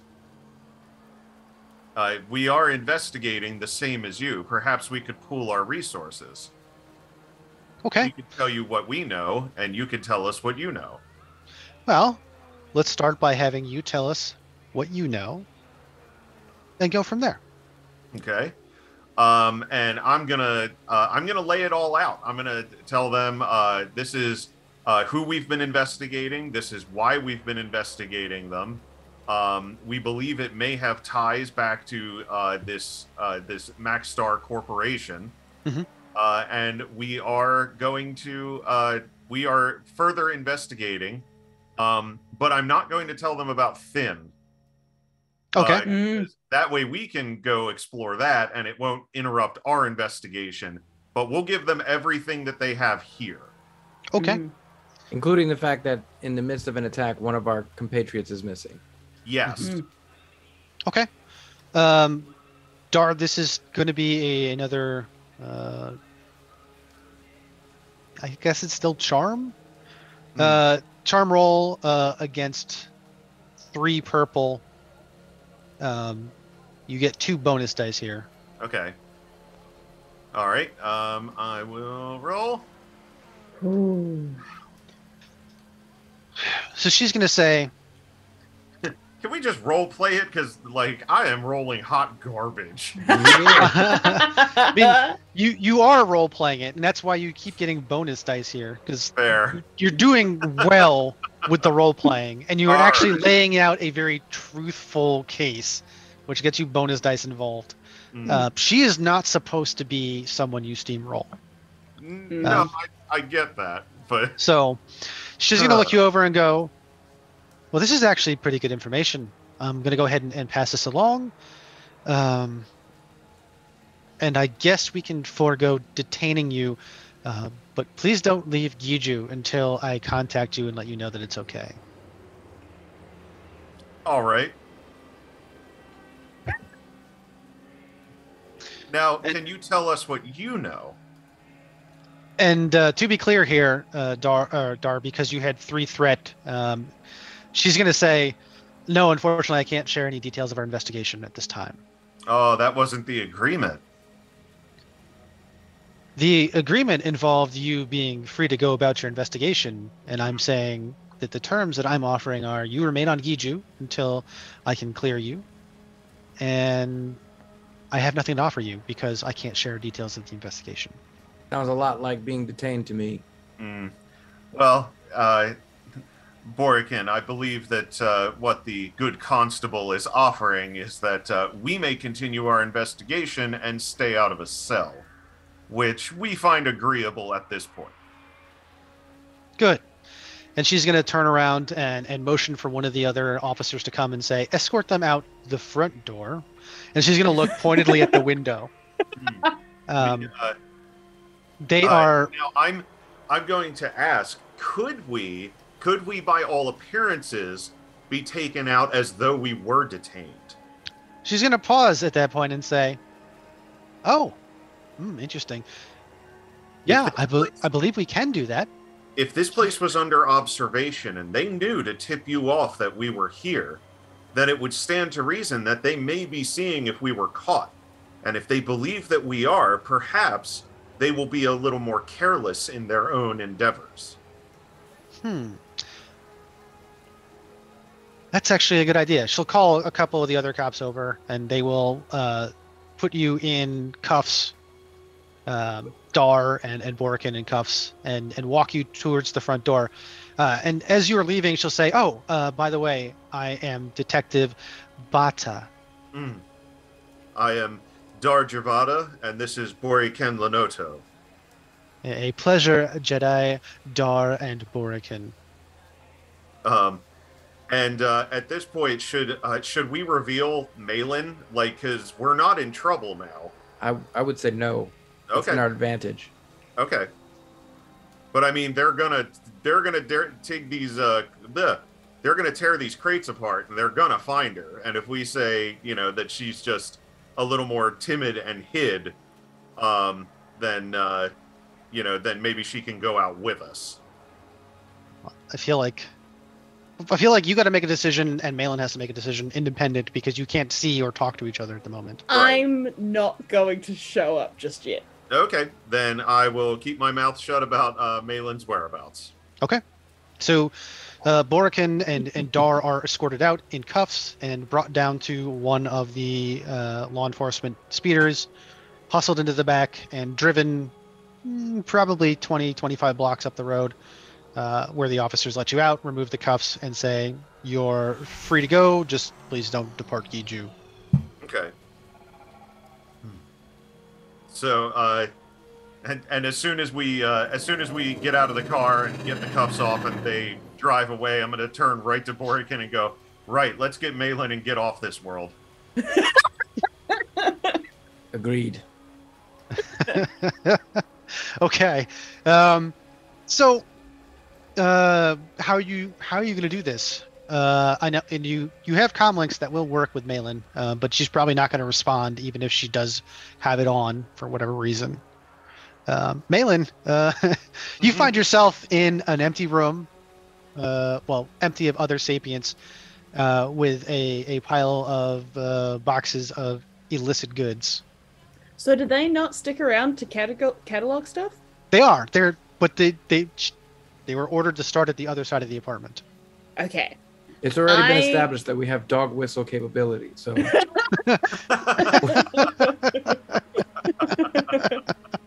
My vote is for them. I'm gonna turn down the volume of my comm so that nothing comes through.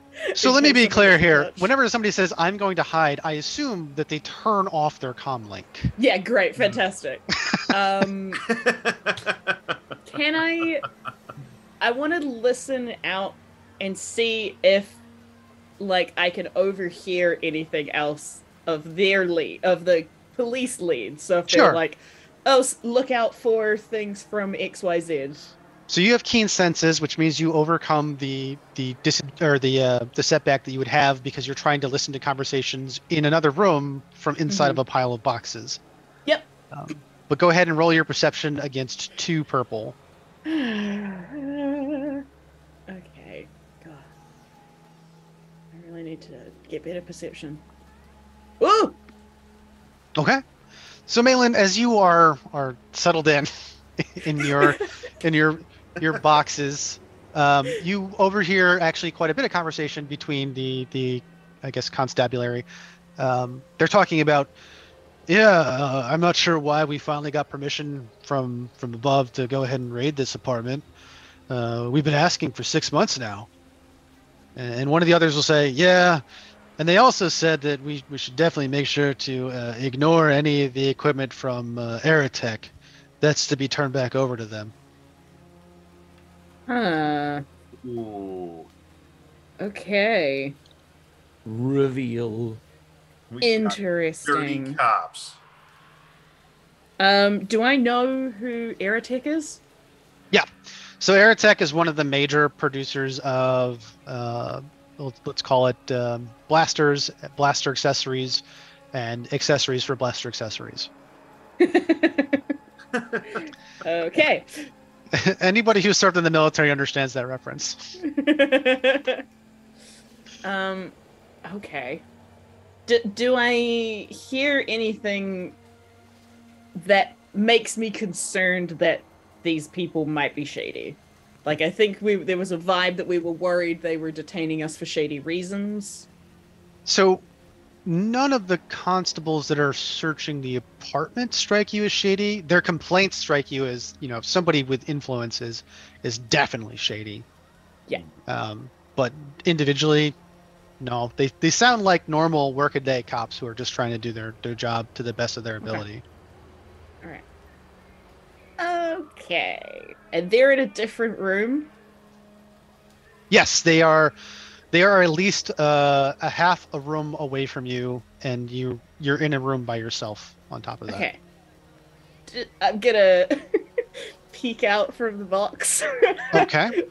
Does the room I'm in have windows? Yeah, you're still in the same room that you entered in, so it still has a window that you know great. opens They out. just started. Yeah. Cool. Yeah. Okay. I'm just gonna try and sneak back out the window, I guess. Okay. I mean, you've already beaten their perception, so you have no problem sneaking out. Okay, and great. as you step through the window and onto the rail, actually go ahead and roll me a coordination check. Okay. Coordination against 2 purple with 1 setback, please. Is that due to difficult terrain? No, it's because you're Okay. trying to be quiet about jumping through a window. Yeah, that's fair. All right. Oh my god. So Malin, as you step through that window, your boot catches on the sill, and you can hear it splinter as you step onto the rail. Oh shit. What do you want to do with your advantage? Not die. Well, Yeah, at this not point, die. like you have assumptions to make. One is that you're outside of this apartment, very visible up on a basically scaffold, trying to move one direction or the other. But you can safely assume that you are no longer stealthy. Yeah. Okay. We've been stubbing a lot of toes and making some noise today. Can I ooh. So I know we're not technically like in a combat situation, but Right. there is a thing that you can use advantage to like get a free maneuver. Sure. Could I do that to just like immediately force leap to the next apartment? Yeah, go ahead. I guess that's technically athletics. Okay. Yeah, athletics against DC. Well, so force sleep is a thing that I have as a part of enhance, where you can jump horizontally and vertically to a location within short range. Okay, yeah, then you just have to succeed at force sleep. Yeah. So Malin, you settle your weight on that scaffold, and realizing that you have blown your cover, you simply leap up to the next windowsill. Great. Cool. I'm assuming this is an actual person's house, which I don't want to break into. I think I'm just gonna try and how tall is this building? Quite tall. You are on the 4th story now. Yep. How far to the top? I would say you're actually probably equidistant between the top and the bottom of the building, so 3 stories up to get to the top. Is there a fire escape nearby? It's about 10 meters away from where you are. Okay. I'm gonna try and get my way over to the fire escape. Okay.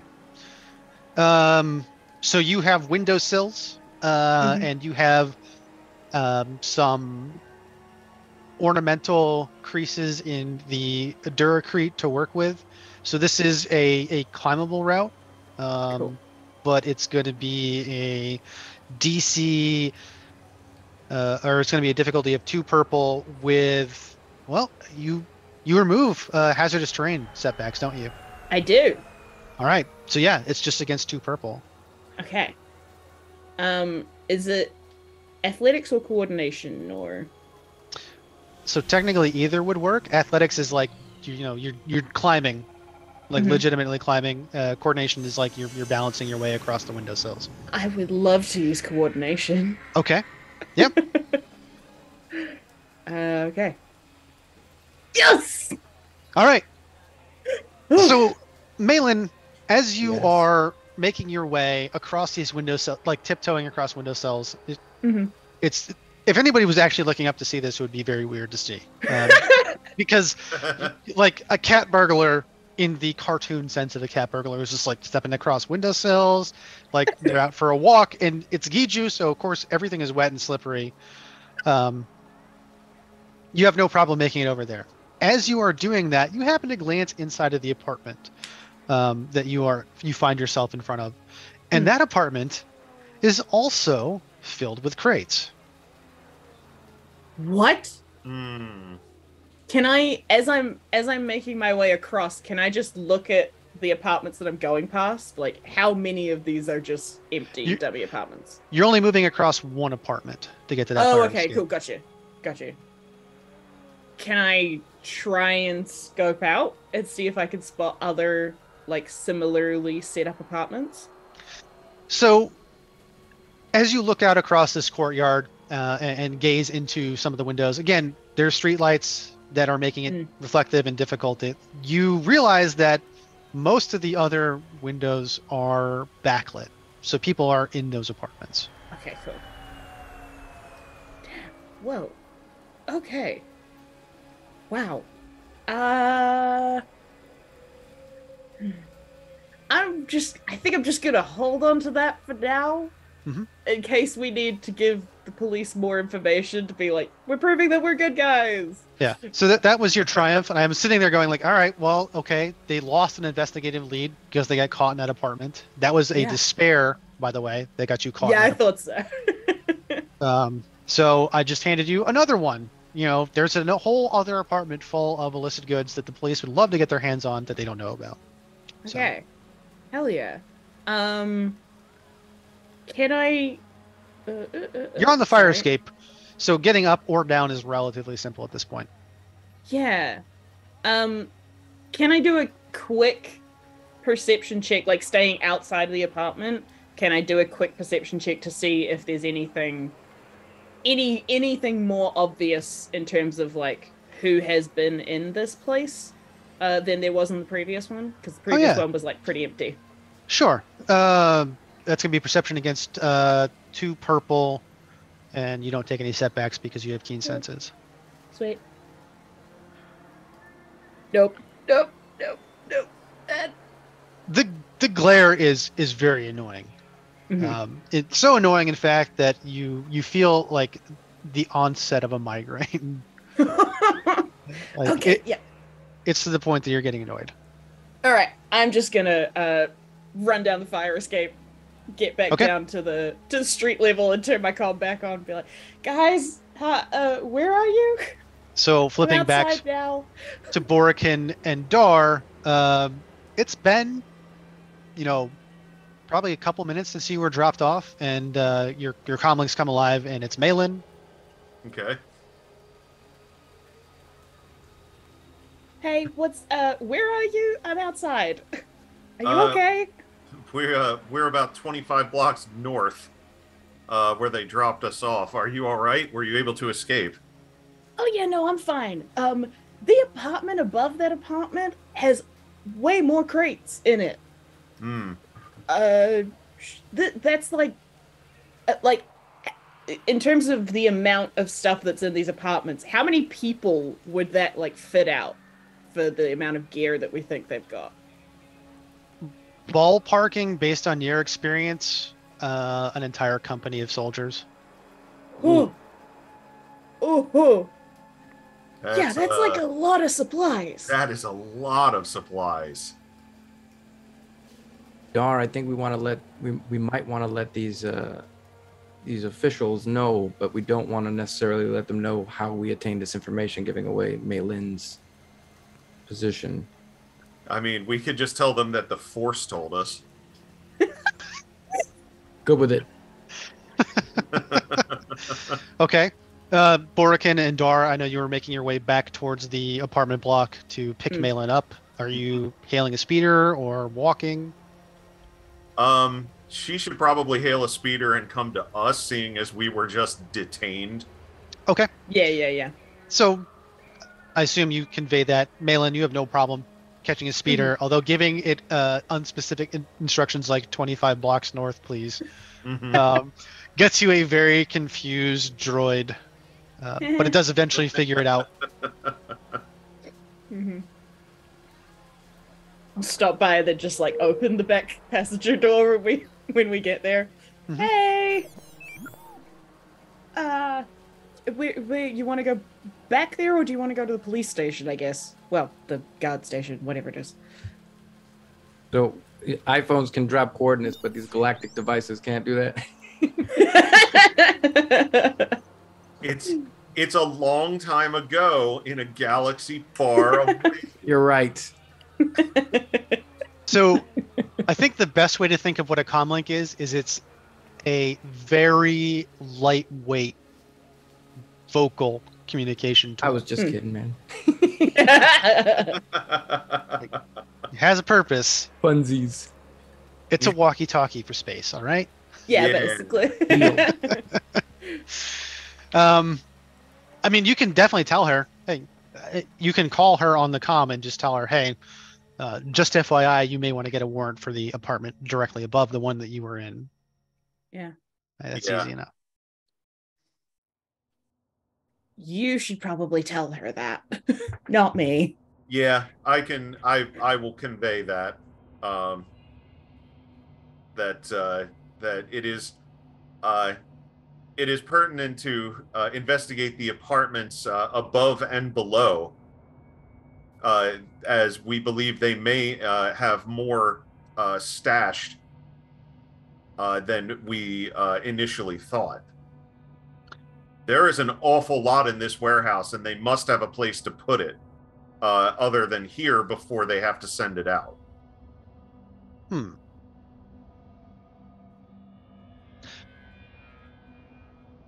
Interesting point. Do you have any leads?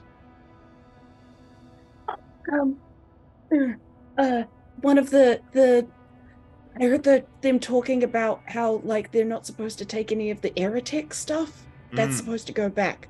That's just another company, I guess. Yeah. We does the name Aerotech mean anything to you?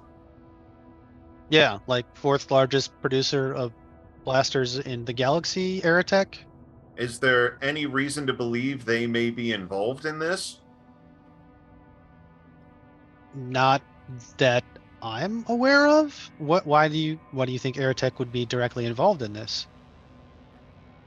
We overheard. Uh, we overheard that the some of the officers saying that they needed to remove them.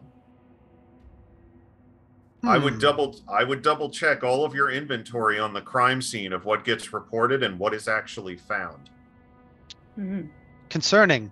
Well, thank you, Jedi Dar. I actually need to go make sure that blasters and material aren't disappearing off of my crime scene right now. Thank you. And she'll let the comm line drop. Okay. So somebody's trying to arm up like soldiers? Seems extremely bad. Yes. Like, what for? I guess.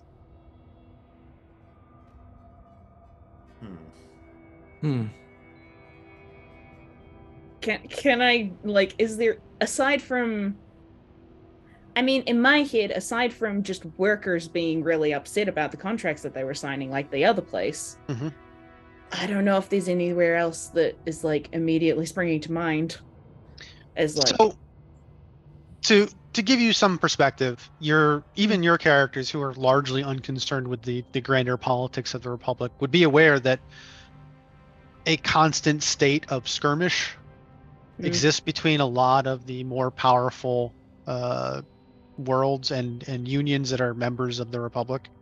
To say that there's a war going on anywhere in the galaxy at any given time is fairly accurate. After all, everybody's selling blasters. Yeah. Is there any reason that there would be a conflict kicking off on Giju? Or is it more likely that this stuff would go somewhere else? Okay. Give me a core world with 3 bonus dice against difficulty of 1 red. No, actually, sorry. 2 purple. Okay. Hey! So, Malin, one of the things that you remember some of the other more senior Jedi talking about when you got assigned to the Watchman's rotation is that many of the Herglick on Giju lost a lot of assets and credits in the surrender of their trade empire.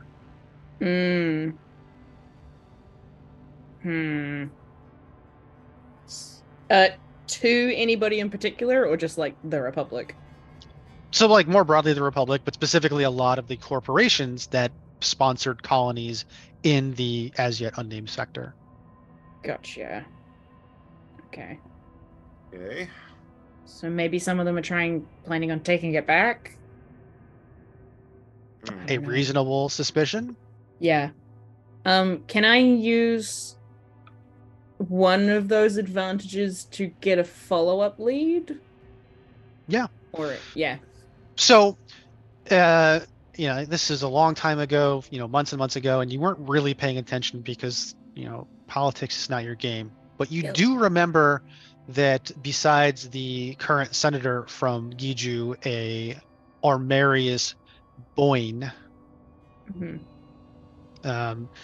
the lead negative voice in terms of the dissolution of the trade empire was actually the former crown prince. His name is Derek Spice. Spice with an S at the end, like spies. Oh, spies. Okay, yep. All right. Derek Spice. I thought you were talking like Sporty Spice. No. Yeah. So Spice has a very particular connotation in Star Wars too. Yes, I know. Yeah. So that was Crown Prince Derek Spies. Yes. Okay. Huh. Okay. I don't know why I like that guy, but I like him. I would say I'm probably just saying all these like brainwaves out loud because I don't trust my own reasoning.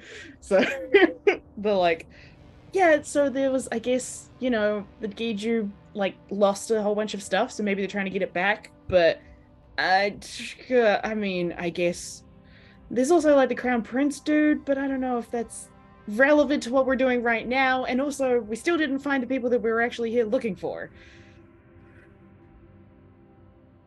I don't know what to do. Yeah. I mean, I guess we could theoretically take this back to Baylor, and maybe he would have some insight on why this stuff might be going on. Like, we might not be able to track Tinjin down specifically, but we can at least tell him who might be responsible. Although, wait, hold on. Would Baylor be the person who is in charge of making sure that shipments get checked? That, like, would he be the person that would know about the smuggling, or would that potentially be someone else? So there's a qualification here as the chief security officer for Backstar. Technically, all security is his responsibility, but he's also an executive officer. He's not physically inspecting anything himself. Yeah. Okay. Yeah. I mean, he might have some insight on it. Or I guess we could go and find Finn, but we're not supposed to leave, right? Right. But they're not even aware of Maylin, so maybe Maylin can follow up on that lead. You want me to go and talk to criminals? You're right. Again, emotionally compromised. Clearly not thinking straight. Now remember, as you guys are discussing your options, a message does come in on your comm units, and it says, I'm still on Elihu's trail. I haven't lost him yet. I'm somewhere in a warren of warehouses, and it's signed off nil. Ooh. Oh, all right. Well, okay. That's good at least. We know she's not captured, so she's technically doing better than we are. Yeah, we probably shouldn't leave the planet without her. Right. Okay. Oh, which means we can't go talk to Maxstar, right? Because that's on a different planet. I forgot about that. Well, you can't go talk to Darson Baylor because he's on Dental. Yeah. Right. But you can calm him. Yeah, we can get in touch. Yeah. You have his personal comm code. Oh, true. That's true. Okay. How well do we think we'd be able to tell if he... How well do we think we'd be able to read him over, like, a call? If you hollow called him, you'd probably feel a lot more confident about it. Yeah. I guess, team, how do we feel about it? Or do we want to be in the room? Because I'd like to know if he knew about this, or if this is something else that he's supposed to take the fall for. I think we should do a hollow call. Okay. Thirded. All right. Should we get back to the ship then? Or can we do that? Your shuttle doesn't have a holodeck, so you're gonna have to find one. It's Giju. It's not going to be that hard to find somewhere where you can place a hollow call. We should probably do it in a more public place so they don't get the sense that we're trying to leave. Even though we won't leave, they might think that we are. So let's find somewhere public. Yeah. The other trick is finding a place where you can place a call without being, recorded.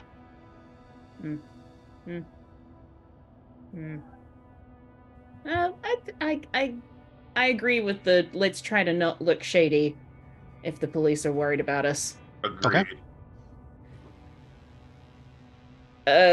speeder person droid to the nearest hollow coal facility. The nearest like you Star just want to Wars go to vault. like a public comm facility. Yeah, I think so. Yeah. Okay. Yeah. So the droid takes you up a couple blocks and over a few more blocks, and it stops the speeder in front of a building that says Giju State Facility for Communications. Hmm. That might be the place.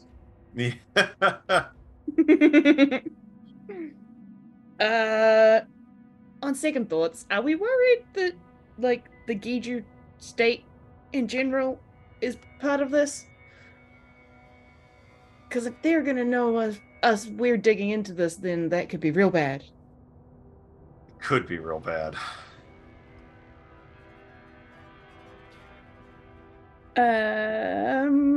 I'm thinking that we probably have already tipped our hand that someone suspects that we're onto something. They don't know what we know. So maybe just having the conversation won't be giving away too much, but we just have to be careful about what we say. Okay. Yeah, especially now that we know at least some of the police are involved in whatever this conspiracy is. Okay. Okay. Head Also, inside then? Possibly, we could give out some false information and see if that benefits us any information in return. Because then we could find out, depending on how that information gets back to us, we'd know who's listening. So perhaps give a sprinkle of 2 truths and an untruth and see who comes knocking. Okay. Ooh. What did you have in mind for the untruth? Hadn't really gotten that far yet. Maybe like Tinjin just told us all the stuff. We didn't find it. He's flipped. Is that a thing? Who do we suspect might be on the port? Are we definitely thinking that it's internally? It's not the overall police force, but maybe inside the police force. Are we expecting that there's some corruption going on? Well, it came from like higher up because they've been trying to search that place for like months, and they only just got permission like today. Yeah. Okay. Yeah, so I would say we definitely give a hint that someone flipped and then someone gave us information, and then just lead that trail. All right. So you want to give a hint that somebody flipped. Are you going to go with Tingen, or do we have to tell them the name? We could just say someone flipped. Yeah, that would tip our hand because they might be able to just they might be able to just go find Tingen and off him. Yeah, true. Okay. So you want to so you're building. Hang on a second. Do we have any idea of who? We don't have any idea on who the human is yet, do we? I mean, beyond having some pretty good hollows of her and an understanding of who she's involved with, you haven't tracked her down at all. Yeah. So you're just going to lead a false trail without specifically naming a source. But I'm telling you right now that it's going to be heavily implied that it's one of Allahu pod mates. So are you comfortable with collateral damage is what I'm really asking here. Like I said, I try to avoid having any sort of any sort of damage or that sort of thing, but I also come from a background where criminals know what they're getting into. Okay. So my other recommendation would be, as soon as we drop this information, perhaps we go and stay nearby so that we can possibly prevent the situation from being worsened. That way we at least still get the information, but we don't risk basically ending someone's life. True. I'd be okay with that. Okay. Do we know where he is? I would say we go back to it was one of his pod mates, right? So let's go back to the pod, or maybe to the apartment. Okay. To the one that you broke into, or the one that you were investigating originally? Or That's a good question. I can't. Broken into or the blown up one? Yeah. Didn't they all live relatively nearby? They all live in Giju City, but it's a city, so like it's really large. You could spend hours driving across the city, or minutes if you're willing to take the risk. We could go tell his parents. Mom and Dad. They might have a way of getting in touch with him. Okay. Well, you know they're like, living hey, on Giju. Yeah, be like, hey, that's a good idea. Your son's in danger. That's a good idea. 2 of your sons are in danger. 3 of your sons might be in danger. All of you. So are you going to wait to set your false trail until you've contacted the parents of all of your Herglick suspects?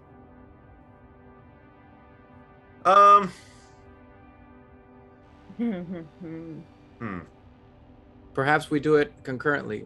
2 people get on the holo call, and someone else makes the call to the parents. That way, we're not tipping our hands in either direction.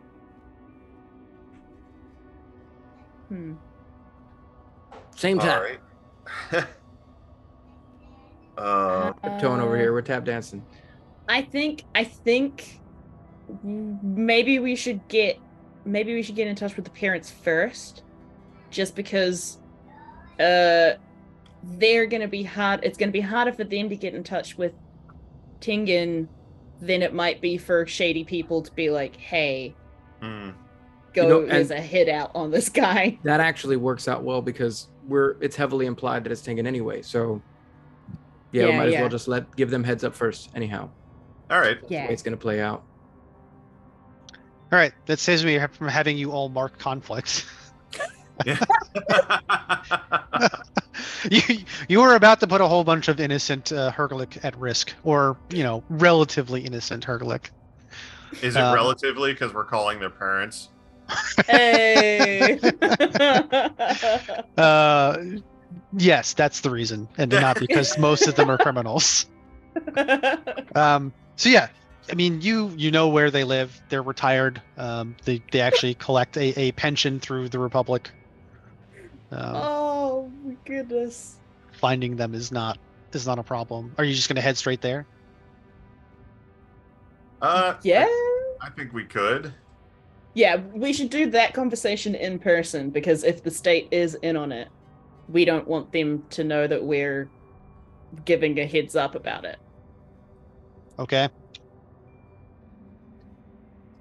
So, I assume you guys aren't going to take the risky route.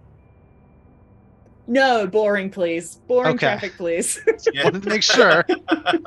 So, taking the boring route, it's about an hour. It brings you across most of Giju City and out into, Malin, what you would recognize as a salt flat.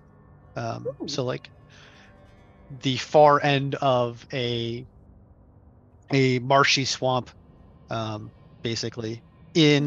It's a low-slung construction area. Most of the housing structures are 2, maybe 3 stories tall. It's what a suburb would feel like on most human worlds. Mm-hmm. And you find yourself in front of a respectable 2-story bungalow that is, nice yard. There's a garden. It's a neighborhood where you expect a well-off family to have their kids being raised. And you walk up to the door, knock on the door, and an older Herglick woman who is one of the largest sapients you've ever seen in person opens the door. Ooh. She's close to 8 feet tall.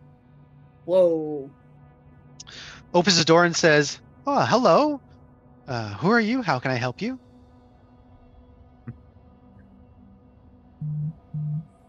I look at Dar. Me too. We came to inform you that some of your sons may be, or some of your children may be involved in criminal activity, and as such, they may be in. What are we going to tell them? That they're in harm's way? Yeah, in need of shelter. Yeah, they'll be in need of shelter. And she's going to give you a look, Dar. This is a look that you are not personally familiar with. Like, it's never been directed at you before. Okay. But you've seen this before. And this is a look that mothers give to somebody who is threatening their child's safety. Oh, it's not us. Let me be clear. It is not from us. We've come to warn you, not to threaten you. Yes. We believe that there may be some harm coming your children's way. We figured you'd be the most advantageous to either warn or protect them. Well, I recognize those robes, so instead of conducting this out on the street in front of all of the neighbors, why don't you come in? I'm Ulati, and Jonah will be right down, I hope. And then she turns around and she yells, Jonah! Meatloaf! Right. And she'll bring you into, a sitting room, sit you down, and as she's settling you in, an older Herglick gentleman walks in. He's not nearly as big as she is. He's still a very large sapient, but he's not 8 feet tall or anything. Mm-hmm. And he'll come into the room and look you all over and go, why are Jedi in our house? We're here to let you know that to give you a warning that some of your children may be involved in some criminal activities, and as such, they may be in danger soon. Who put you up to this? Is this a joke? It is not a joke at all, sir. This is coming directly from a source in the police department.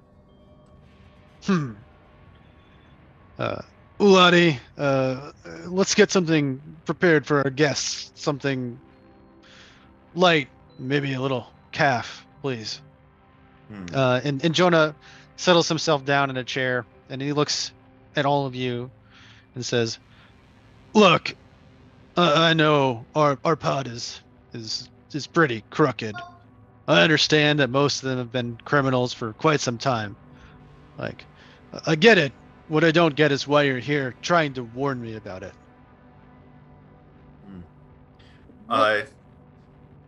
Go ahead. One of them had their house blown up today, and it's pretty immediate danger, and we thought you might be the one to be able to get in touch with them. Are any of them dead? We hope not. Yeah, we certainly hope not. Well, I guess I can reach out and see if they're all willing to come lay low. But, I mean, what kind of danger are we talking about? I mean, obviously, an apartment blowing up, that's danger, but, like, why? I don't know if we're necessarily at liberty to say at this point. What do you think, Jar? I would rather not compromise our current investigation with too many of the details. Okay, I understand that. Let me go ahead and make a call then, and he'll pull out his comlink, punch in a code, and you'll hear a voice pick up at the other end. It's not super distinct. He'll say, yeah, go ahead and round up your brothers and sisters and bring them home. Sounds like somebody got in too deep. Probably Allahu. And he'll hang up the comm. And Ulati will come back in. She has, like a patisserie plate and calf for all of you. So sorry, sir. In too deep. All right, so like, full disclosure, I'm very aware of what most of our pod have been up to. I ran a few cons when I was younger. I get it. Danger is inherent to that lifestyle. But there are Jedi in my parlor telling me that they might be in danger. I mean, that's a much deeper dive than I've ever encouraged any of them to take. Yes, what we can tell you is that this is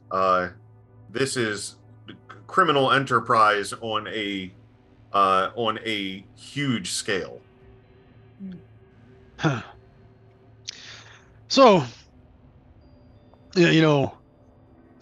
Blaston went straight a few years back. He was the smart one, though.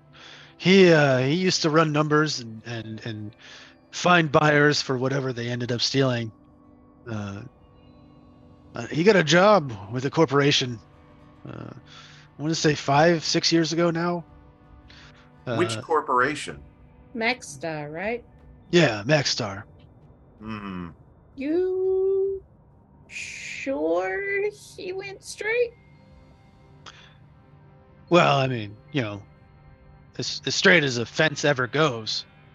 If somebody brings you something interesting, I mean, would you turn it down? Maybe. Well, then you've never been a fence. No. I'm gonna chuckle at this too. I'm just looking over at Dar. Yeah. So, the implication here is that you don't lose contacts necessarily. Mm-hmm. And as a fence, that's what you do. You connect contacts. Yeah. So if somebody brought something interesting, you might suddenly be back in the game. Who knows? Right. So since then, Alau's kind of been the ringleader. I wouldn't call him the brains. He's really more of a brawn.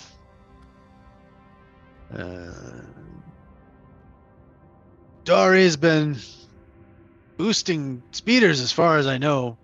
Nothing real serious. Tingan used to follow Allahu around, but last I heard, Tingan was in prison. Oh. No, he's not in prison anymore. Oh, interesting. Well, don't let Alatu know, because he didn't show up for Mother's Day.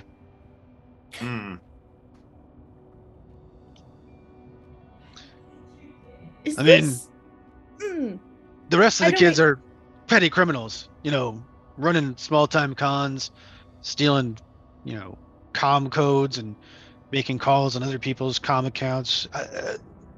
None of them should be that deep. You're talking about extraplanetary stuff, right? I believe that to be the case, yes. Well, most of them should be here within the hour.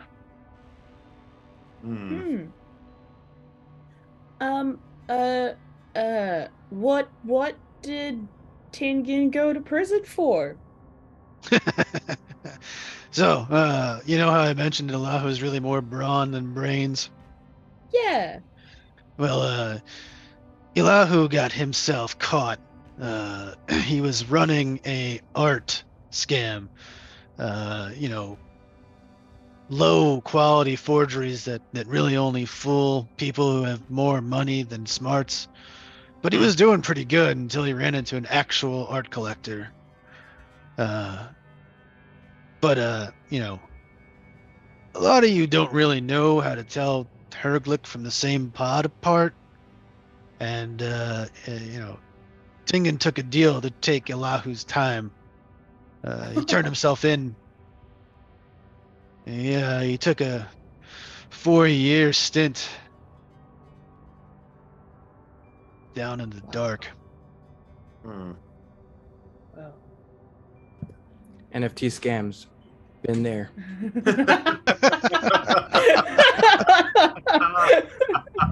How do we describe NFT scans in Star Wars terms? Yeah, art fraud.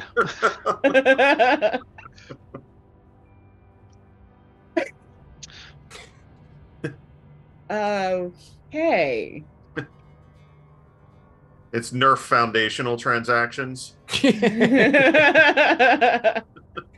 Yes. Where's the beef? It's like pork speculation. Yep. Oh. All right. Do you know, I mean, I don't know if it sounds like he hasn't been around in a while, but is this person one of Tingin's friends? I'm just gonna bring up a picture of the human woman. Oh, good call. Oh yeah. That's Delilah Hahn. What? Yeah. She I wouldn't really call them friends. They worked together a lot in the past. She's a crook, obviously. But as they go, a pretty nice one. She's from Giju? I actually don't know, but she's certainly been living on Giju for a while now. Okay. Right. Huh. What kind of work does she do? Malin is very confused that we're talking about this stuff so casually, but she's just leaning into it. So I don't know a whole lot about what humans find aesthetically pleasing, but apparently Delilah is aesthetically pleasing. So she's the distraction in a lot of the cons that she and Tingin run. Huh. Right. And he's just gonna sit there, so he's willing to answer questions essentially, but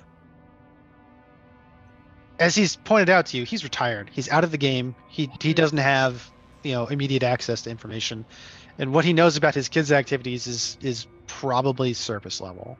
Yeah. Plausible deniability. Mm-hmm. All right. Yeah. Do we want to be here when Allahu shows up? Oh no, Nil's on Allahu's trail. Right. Mm-hmm. So we could probably move out. Yeah, we could probably leave. Yeah. I'm not so sure we want to be here when the entire criminal enterprise shows up. No. Thank you for the calf. Oh yeah, I'm definitely taking some of those delicious pastries. You have like a to-go cup, like a bag. Yeah. So I will tell you right now that Uladi is very accommodating. She has, to-go calf cups. You get the impression that she's kind of used to, having people run in and out of her house. Mm-hmm. Like she has an entire pod of kids who do that routinely. Yeah. So we're actually going to wrap there tonight. Okay. Because you guys have set up a very good scene that I want to have all the time to explore and include Nil in that scene as well, if possible. So what I am going to let us do is first, let's go ahead and talk about Dirty Deeds and WMD, Ruby, if you would. Yeah, please. absolutely. Oh my goodness. Yeah, we have a bunch of shows coming back this coming week, which is awesome. So on Wednesday, we are exploring the world of Eberron with Dirty Deeds at 7 p.m. Eastern Standard Time, having returned to where their adventure began in the town of New Sire. The crew reunite with old friends, strange acquaintances, and old enemies. Always sucks when that happens. But on Thursdays as well at 7 p.m. Eastern, Whiskey, Magic, and Destruction is coming back, where the unnamed band of adventurers contracted to West Mercantile Diversified have made it to Neverwinter, arriving late in the day at the Tiny Cup, where the mysterious Gherkin may be waiting. The tin cup, but but good. Tin cup, yes. Apologies. On to Paul. Now that everyone can actually hear me with good audio, I will say that don't forget to subscribe to the Games Tavern YouTube channel right now, because subscribing is free and you don't miss any of the action and all access to all the shows and all the content. All likes and positive comments on the videos give us a boost and helps future Tavern regulars find out about the shows. All right. So once again, around the horn, let everyone know who you are, where we can find you on social media, and what you're up to. So starting with Ruby. Hi. Me first. All of the awkwardness is definitely just character acting. No, hello, I'm Ruby. I do Twitch streaming. Hit This Is Ruby Okay. I do other roleplay stuff here on the Games Tavern. You can find me on Twitter at Ruby_Kemp, and I'm also on questbook.nz if you want to roll some dice together. Yeah, Ruby is a fantastic game master. Please take her up on that offer. You'll have so much fun. Drew. Hi, I'm Drew of 1 Inch Heroes, commission miniature painting service. That is what I'm doing. I was actually working on a commission right before the show started. But you can find me on Twitch, where I paint regularly and also stream video games from time to time. And I'm across all social media outlets as 1 Inch Heroes. So Twitter, Facebook, Instagram, website, 1 Inch Heroes is where you'll find me. And Paul. I'm Paul most of the time. I actually own a company called Bootstrap, where I help veterans get VA disability benefits if they've been denied. So you can look up Bootstrap_USA on Instagram. Also on Instagram, Cruz Paul R, CRUZPAULR, and that's the same thing on Twitter, that thing. And you can also find me, I'll just throw this out there because I haven't said it before. You can find me in the background of a movie called Rampage with The Rock. I'm literally right behind him in a war room scene. And the season 7, episode 12 of Homeland, right behind the president as she walks into her office. Yes. Nice. So, yes, Paul is a very real and accomplished actor, unlike myself. Yeah. I'm Rob. You can find me playing games at the Games Tavern Thursdays with WMD. And obviously, I also run Star Wars and love Star Wars, and encourage you to drop by our Discord and talk to me about Star Wars, because I will talk your ear off about Star Wars. And I want to say that I am very excited with the recent, I don't want to call it a victory, but I want to call it an improvement in our relationship with Hasbro and Wizards of the Coast. Guys, I can't say enough about how encouraging it is that they decided or realized that they weren't going to win a fight over the legal rights to a game that most of us also appreciate, Dungeons and Dragons. So hopefully next week on Saturday, Nil will be back in the fold, and we can talk about what Nil has been up to chasing Elahu through Giju City. So next week on First Nights.